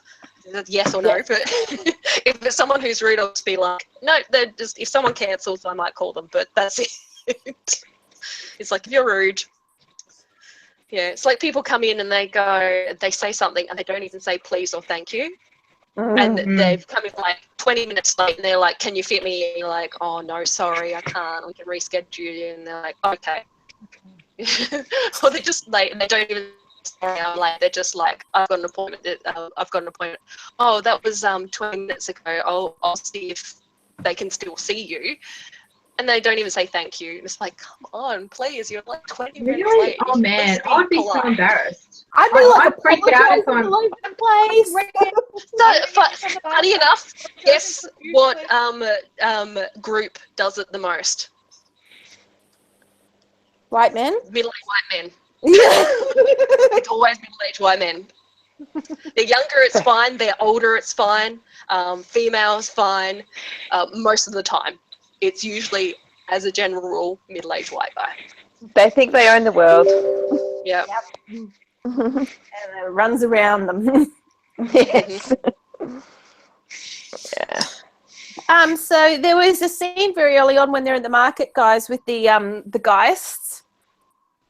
And you guys remember this? Where they had the samples from Earth, and they're all purists about it all, and wanting to bring humans back to Earth and all of this sort of stuff. Yeah.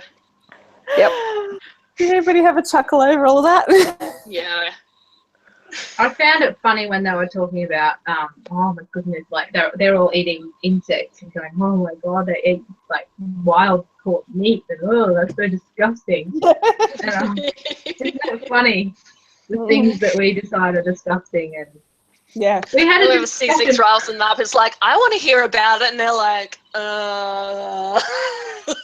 Matt and I had a no, discussion tell me about it. the eating of insects just yesterday, because Claire decided she was going to eat one, and I was only able to fish the body out of her mouth, and she ate all the legs off whatever kind of beetle it was that she picked up off the ground. Protein. I said, well, she'd do all right if she had to live in space then. Now I had a discussion as to whether or not insects that were bigger, so obviously these insects were bigger, and they were eating them. She made it sound like they were like a lobster or something, the way that they were eating. When she said red coast bugs, I'm like Balmain bugs, Moreton bugs, so I'm imagining. Yeah. Yeah. Imagining this in red coast bugs. So in my head, I'm going, oh yeah, like like lobsters and and Balmain bugs. And when they said they're from the sand, I'm like, okay, I'm still yeah. So I was kind of imagining a big thing that you could chop in half and stick on the barbecue. Yeah. Yeah, I was very much the same. Like that sort of style of bug. I guess if insects were really big, they probably would have a lot of meat in them. Well, that's what I'm wondering. If you enlarge an insect, would it have that kind of meat the way bugs and lobsters and crabs do, or would it be different? I was like, I have no idea. I suppose it would. I prefer thinking them as being like that, that's for sure, because if we go a different direction, which makes them more like eating crickets, I'm like, crunchy. So sorry, going back to the guy situation and talking about Jenk's mother Malala and the fact that she's a survivalist, so slightly different to the Gaius. Did you guys pick up that they mentioned the only animal they mentioned was wombats? I did notice I think I missed that. It's page 104. 104. Sorry, I had all my notes because I didn't have sticky things, so all my notes have got all the. Oh, you can't see that. Page numbers, yeah. I've got all the page numbers and everything on it. So I literally wrote page 104. Wombats. Yes, I love the wombat. Yeah. Yes. Little fuzzballs, oh my stars, the wombats.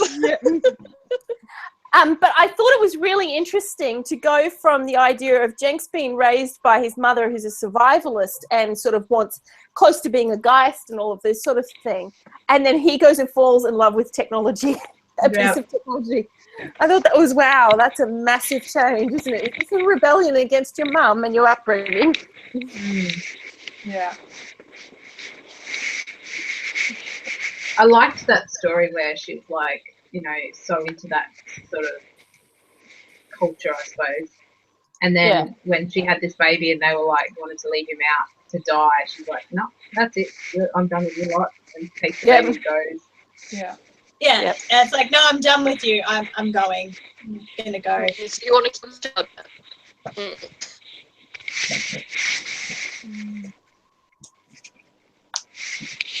No, that's a note that I don't understand. Oh. So what my biggest praise, I think, for Becky Chambers in this story is the fact that a good portion of her plot points, especially the emotional element ones, are very much the show not tell. Like, she doesn't ever say Rosemary is feeling attraction to Styxix. there's just little looks and things along those lines. She's very much she's a show person. And I particularly like this bit that she did on page 107 where they're talking about using the Plex cleaner, buying Plex cleaner. And Sissix asked for them not to buy the one with the lemon scent. Oh, yes. And she's like, well, why wouldn't you want something smelling lemon fresh? That's a good thing. And she's like, well, because it smells like how we anoint our dead. Yeah. And I was just like, that element of that caring for each other, like that's the sort of thing that you see all throughout the book, that they show caring for each other through these little decisions that they make. But she doesn't go, oh, we care for each other, and this is how we do it. She just shows these little bits and pieces that they do for each other, and I love that.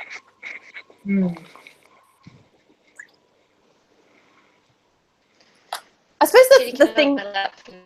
Having to rub her head on my book. It's a nice feeling book. I keep doing this on it because it's like, feels good. I gave mine back to the library today. Oh, I hate the library book. I hate giving them back before the hangout. I know, but I had to go today because my other one was due back, and Xander needed to change his library books, and I'm like, yeah, I'm not going back for another trip. No, that makes sense. I did think about keeping it because it still had a week on it. I could have kept it just so that I could have it for hangout, and then I went. Oh, I was 5 days overdue. I was like, fuck it, I don't even care. There's like 10 other copies at the other libraries. They can wait. You only let me renew it once. It's horseshit. Yeah, that is frustrating when you can't There's renew so it. many. Like, I'm sure you can review mine at least twice, unless it's on hold. Ours you can only renew once. Like, if it's on hold, you can't renew it at all. But if you, and it's like, well, okay, I totally would understand it if someone had already reserved a copy. When nobody else even wants it, why can't I renew it again? I can renew 3 times. Like, why can't I just keep this book for as long as I want if no one else wants it? Like, I understand that you want other people to have the opportunity to read it, but Guys, I suppose they want proof that... Great hangout. Bye. Oh, bye, Sarah. Oh, bye, Sarah. We have kind of gone a little off topic. Oh, yeah, we're still pretty much talking about the book. It's amazing. We've only just come off it to talk about libraries again.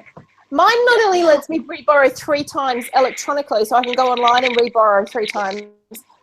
If I've done the 3 and then nobody else has requested the book, I can take it back in and they'll do a manual reborrow for me, and now I've got 3 more reborrows again. Man. Yeah, I wish I could do that. That's so frustrating.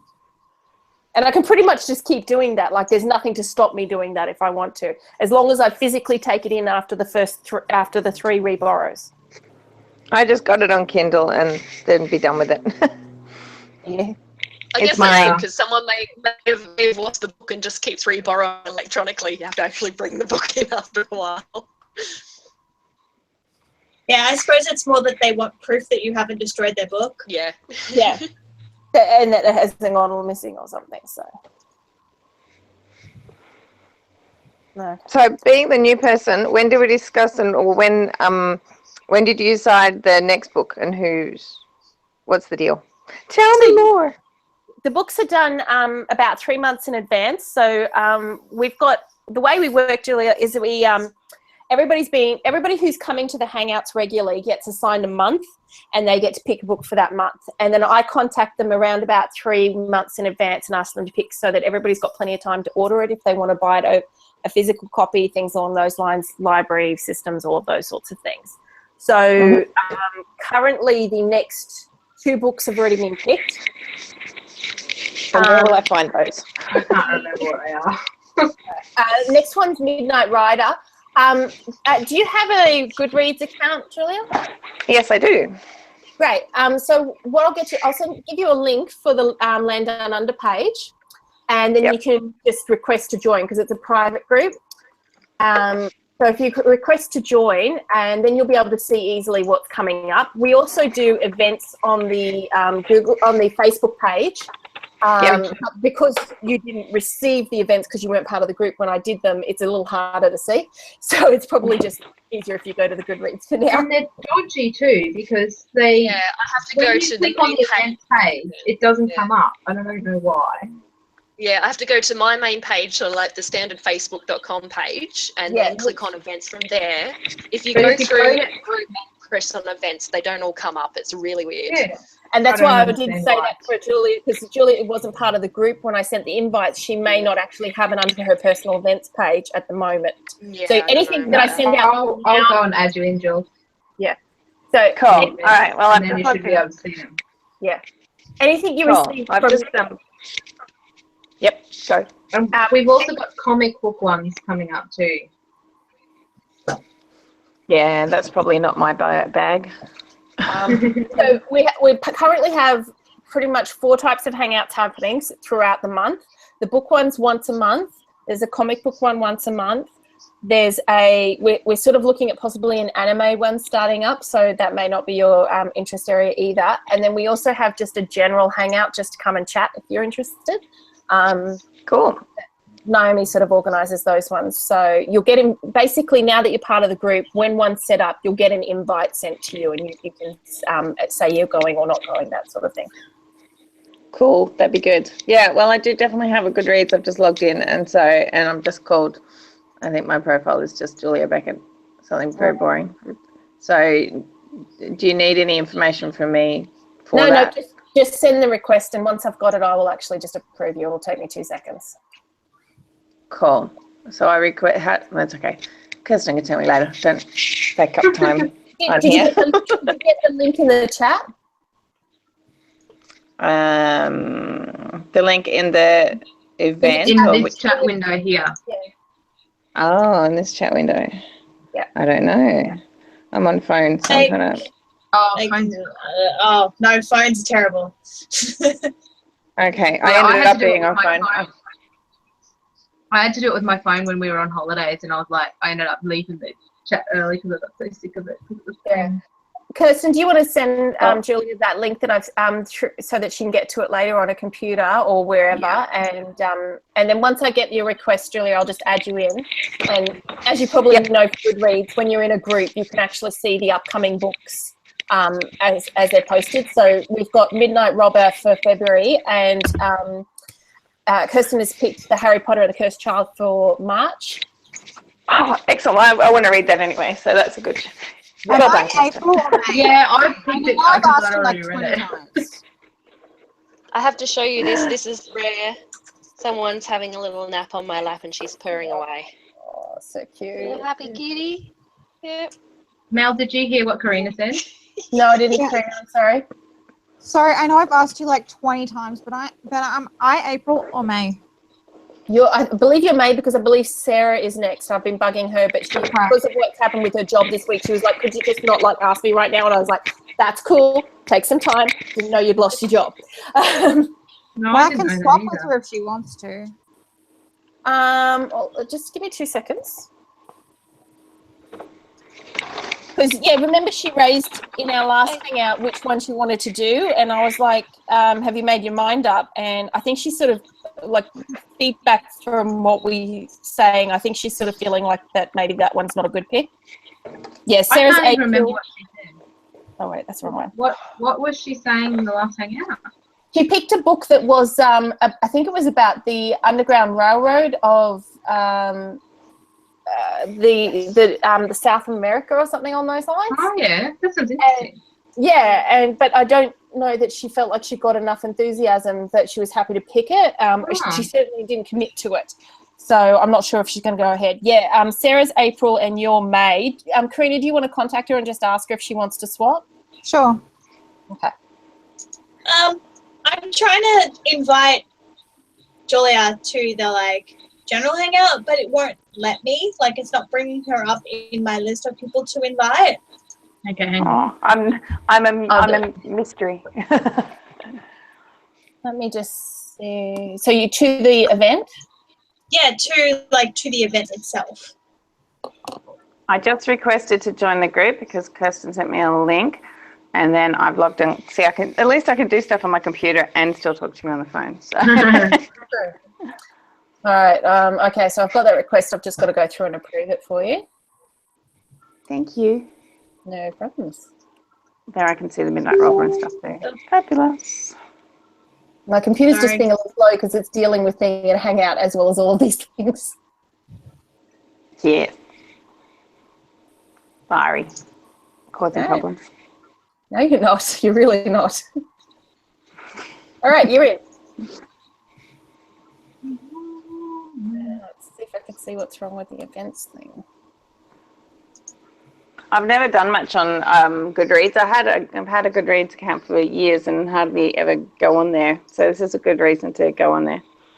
I read all the time, but never think to sort of go on there and review books and all the rest of it. So we don't really use the discussion space very much, but we use I post all of the books there, so it's really easy to see what we've read and what's coming up in that space, as opposed to the events, which they're good if you sort of know what's going on. But like to start off with, it's a lot easier, I think, to look at the Goodreads. And also the other reason. And if you do think Santa, you do it on Goodreads. Do your like wish list and use the wish list and everything, or make a wish list or something. Oh yeah. Yeah. Yes, that's It's an a way important just to part. put down the books you're interested in, and just look for books. It's a great site, but it doesn't do everything.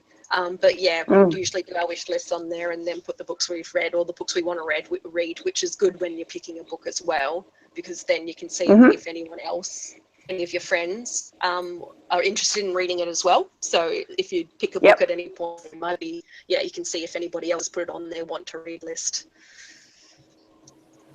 cool. Now we are going to switch. So I'll let you know. Sarah and I are going to switch. I'll let you know in the next couple of days what I'm going to pick. Perfect. That solves that problem. Yeah, she seemed very grateful for the swap. Yeah, well, I'd actually thought about it. I just forgot to raise it. So yeah, I'm really glad that you did that, actually, because I can imagine it's not really a time where she wants to be thinking about things like that. Yeah, a little bit. So yeah, Julia, basically, if you participate a few times throughout the year, we'll pop you on to a month, because we've got a few months at the end of the year where nobody's assigned. Okay, sure.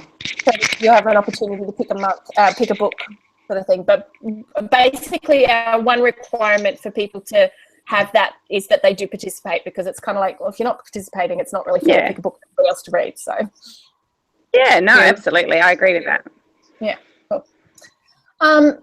Can I suggest you have a look at your Facebook page on your computer and see if you can go to the events page and see if you've got an event there for Land Down Under, which it'll be LUD, LDUH, and it'll be something about ice cream sundaes.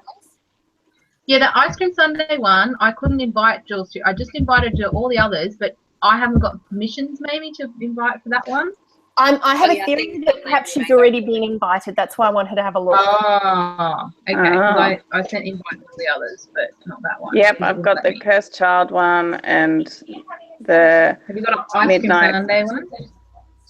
Ice cream. Can you do a search on your notifications? No. I don't think she has. I'm looking at it. She hasn't. They're the ones Naomi made. So Naomi may not have put like everyone. She might not have made up the administrators. Yeah. What I want you to do, Julia, is I want you to go to the actual events page. So not notifications, but your events page, not inside LUD. Yep. And can you see the ice cream sundae one in there at all? No, I've got this one, the Small Angry Planet. When is it? Is it a long time? When is it? No, It'll give me an idea. It's in the next month or so, yeah. I've got Autumn Chatter. I've got Midnight Robber, Cursed Child. Yeah, that's the only one that it wouldn't let me invite you to. All the others that let me. I've got all of them. Permissions for other people to invite, so Naomi might just have to do that one herself. Yeah, she said she tried it, it didn't work. So okay. Yeah. I'm just going to. Maybe she could change the settings on it and say guests can invite other guests. Yeah. Well, I should, like, as the owner of the group, I should be able to override that sort of thing, I would think. So I'll just check it. Yeah, no, only 13 members have been invited, and there's 17 members of the group, so that doesn't seem right. Something's definitely wrong. Sorry, I haven't made a box for them yet. They're just in miscellaneous. Sorry, I disappeared. I had to tell Lionel that Dishonored 2 was $36, and then I needed to go to the bathroom. Okay. Naomi, can you have a look at the event for the LUD ice cream sundae one and see if you can invite Julia? Yeah. That's the only one we can get to work. Maybe This if is I. not a smart thing to do in this weather.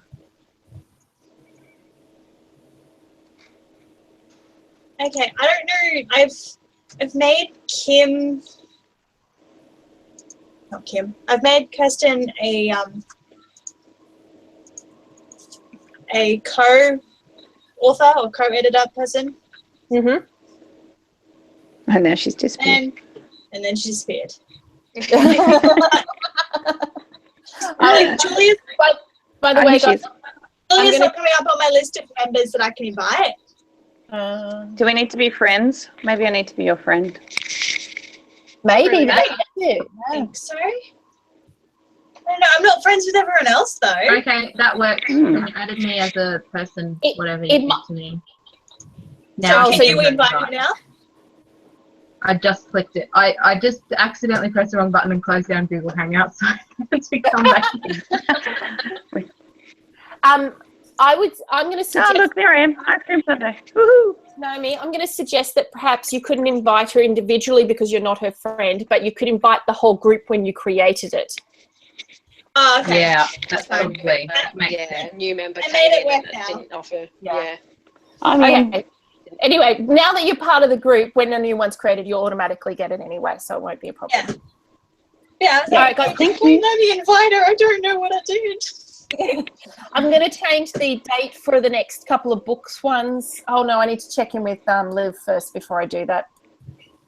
That's fine. If it's no good for Liv, then I'm happy to do the drive in the car. Like, I didn't really miss anything. I logged on when I was walking out, and it was fine.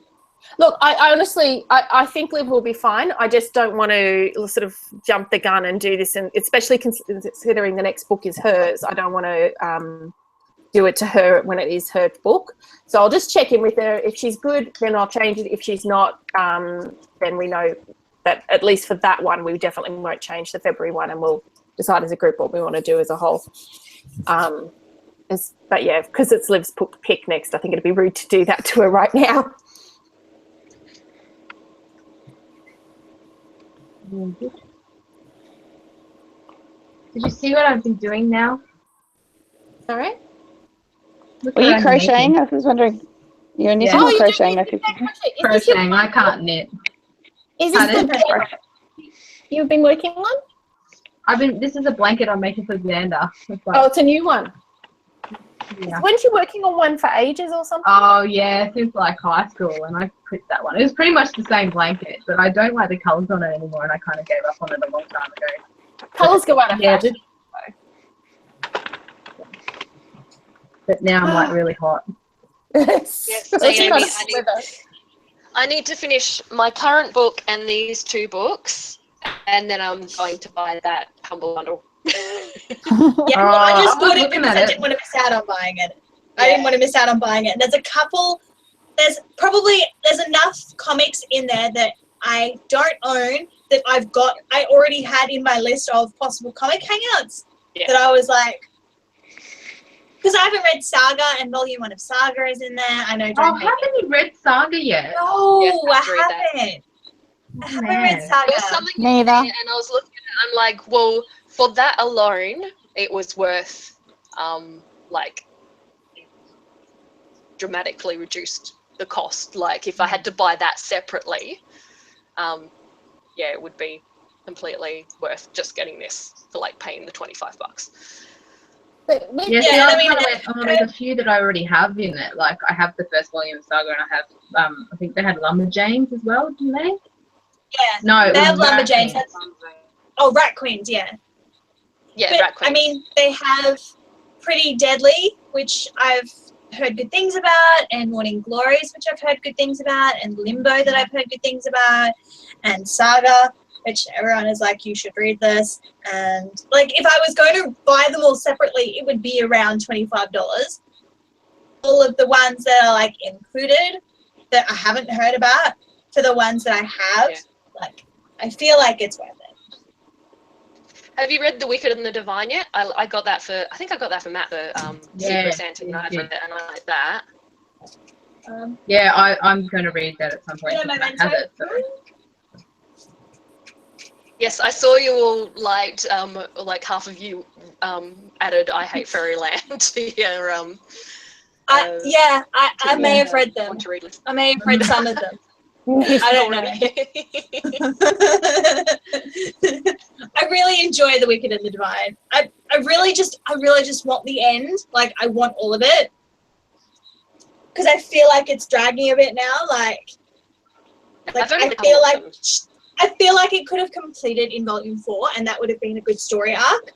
Like, I really hope the volume 5 is the like last of at least this story arc. Because I feel like if they try and go any further, it'll just feel like it's dragging. Yeah. So, because I mean, like I Hate Fairyland alone is $8. So there was one other one, and I looked up, and it's like I can't remember what it was. But yeah, it wasn't. Oh no, there was one I looked up the other day, and I'm like, I may as well get a print copy because it was like $2 or $3 more than the digital copy. I'm like, well, if I get that one, I'll just buy it in print. I think it might have been one of the ones that's coming up. Is it one of the ones? Faith, yeah, Faith. Though it was like Faith is March. Actual physical copy is not that much more expensive than the digital copy. That's frustrating, though. Yeah. So if I can't get it from the library, because the library does have it, like closer to the day, then I'll probably just buy it. Our library's not really got a lot in as far as comic books. Yeah. Mine has quite a lot, and because they're all connected, it's much easier. I think there's like 2 copies in South Australia. None of them are in my local library, but there's 2 copies and 1 that's on order. So they're getting a 3rd copy in of the first volume. And they usually only take about a week. If they're in stock, it takes about a week to get them to the library that I want to pick them up from. Oh, did I tell you guys about how my library's got the Expanse series, but they were missing book 4 out of it? Yeah. Yeah, they got the rest. Yeah. I send, they've got like a little thing where you can send request in for books for them to purchase. Yes. So I sent a request in for them to buy book 4. They're getting it. Oh, lovely. Is it Faith on Comixology is $9.99, and then it's from, if it'll search up, oh, I forget, with Faith I actually have to put the author in there, it's not going to come up. Author.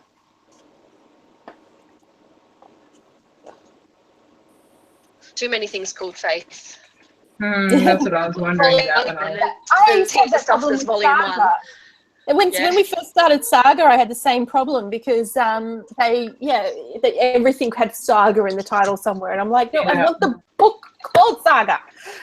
Yeah, like all the series that are the something Saga. Yeah. I'm looking on Booko, like they've got a completely wrong cover for it, so it's really confusing. About $14 to buy a print copy and $10 to buy the digital copy is not much more. Wait. No, like having a print copy. Wait. Yeah. Excuse me. Do you want some biscuits? You know your biscuits are over here. I laugh at her every time that bowl opens. She's getting a bit more used to her bowl. Every time it opens, she backs up, whirs and whirs and opens. But she's getting used to it. I found that if I download the software from Logitech, my webcam has motion detection, and because the bowl's just there, I just move my camera and I can see if she's using it during the night. I meant to turn it on today as well to see. And Tombo's trying to stick his head in there while she's eating. He's like, you've got biscuits. I've eaten all my food. Uh-oh. I don't think it's going to close. Uh-oh. It's kind of like the parking gates. Oh, no, it just closed. It just closed on him. Really? Yeah. Because it sensed that she was far enough away because she's come out from underneath the antenna. So what Tombo's going to have to do is get really clever and teach her to stay close enough for it to stay open. But the thing is, look, she's gone back and it's opened it up again. The thing is, there's not that much room. So it's hard for him to, like, he was just trying to squeeze in, but he couldn't get past her until she backed out again. But yeah, she's back in there again. Sorry. She's getting used to it. She's just a bit of a scaredy cat, so it's taken her a while. It's good that there's a solution for that problem. Yeah. $178 solution, but Holy crap.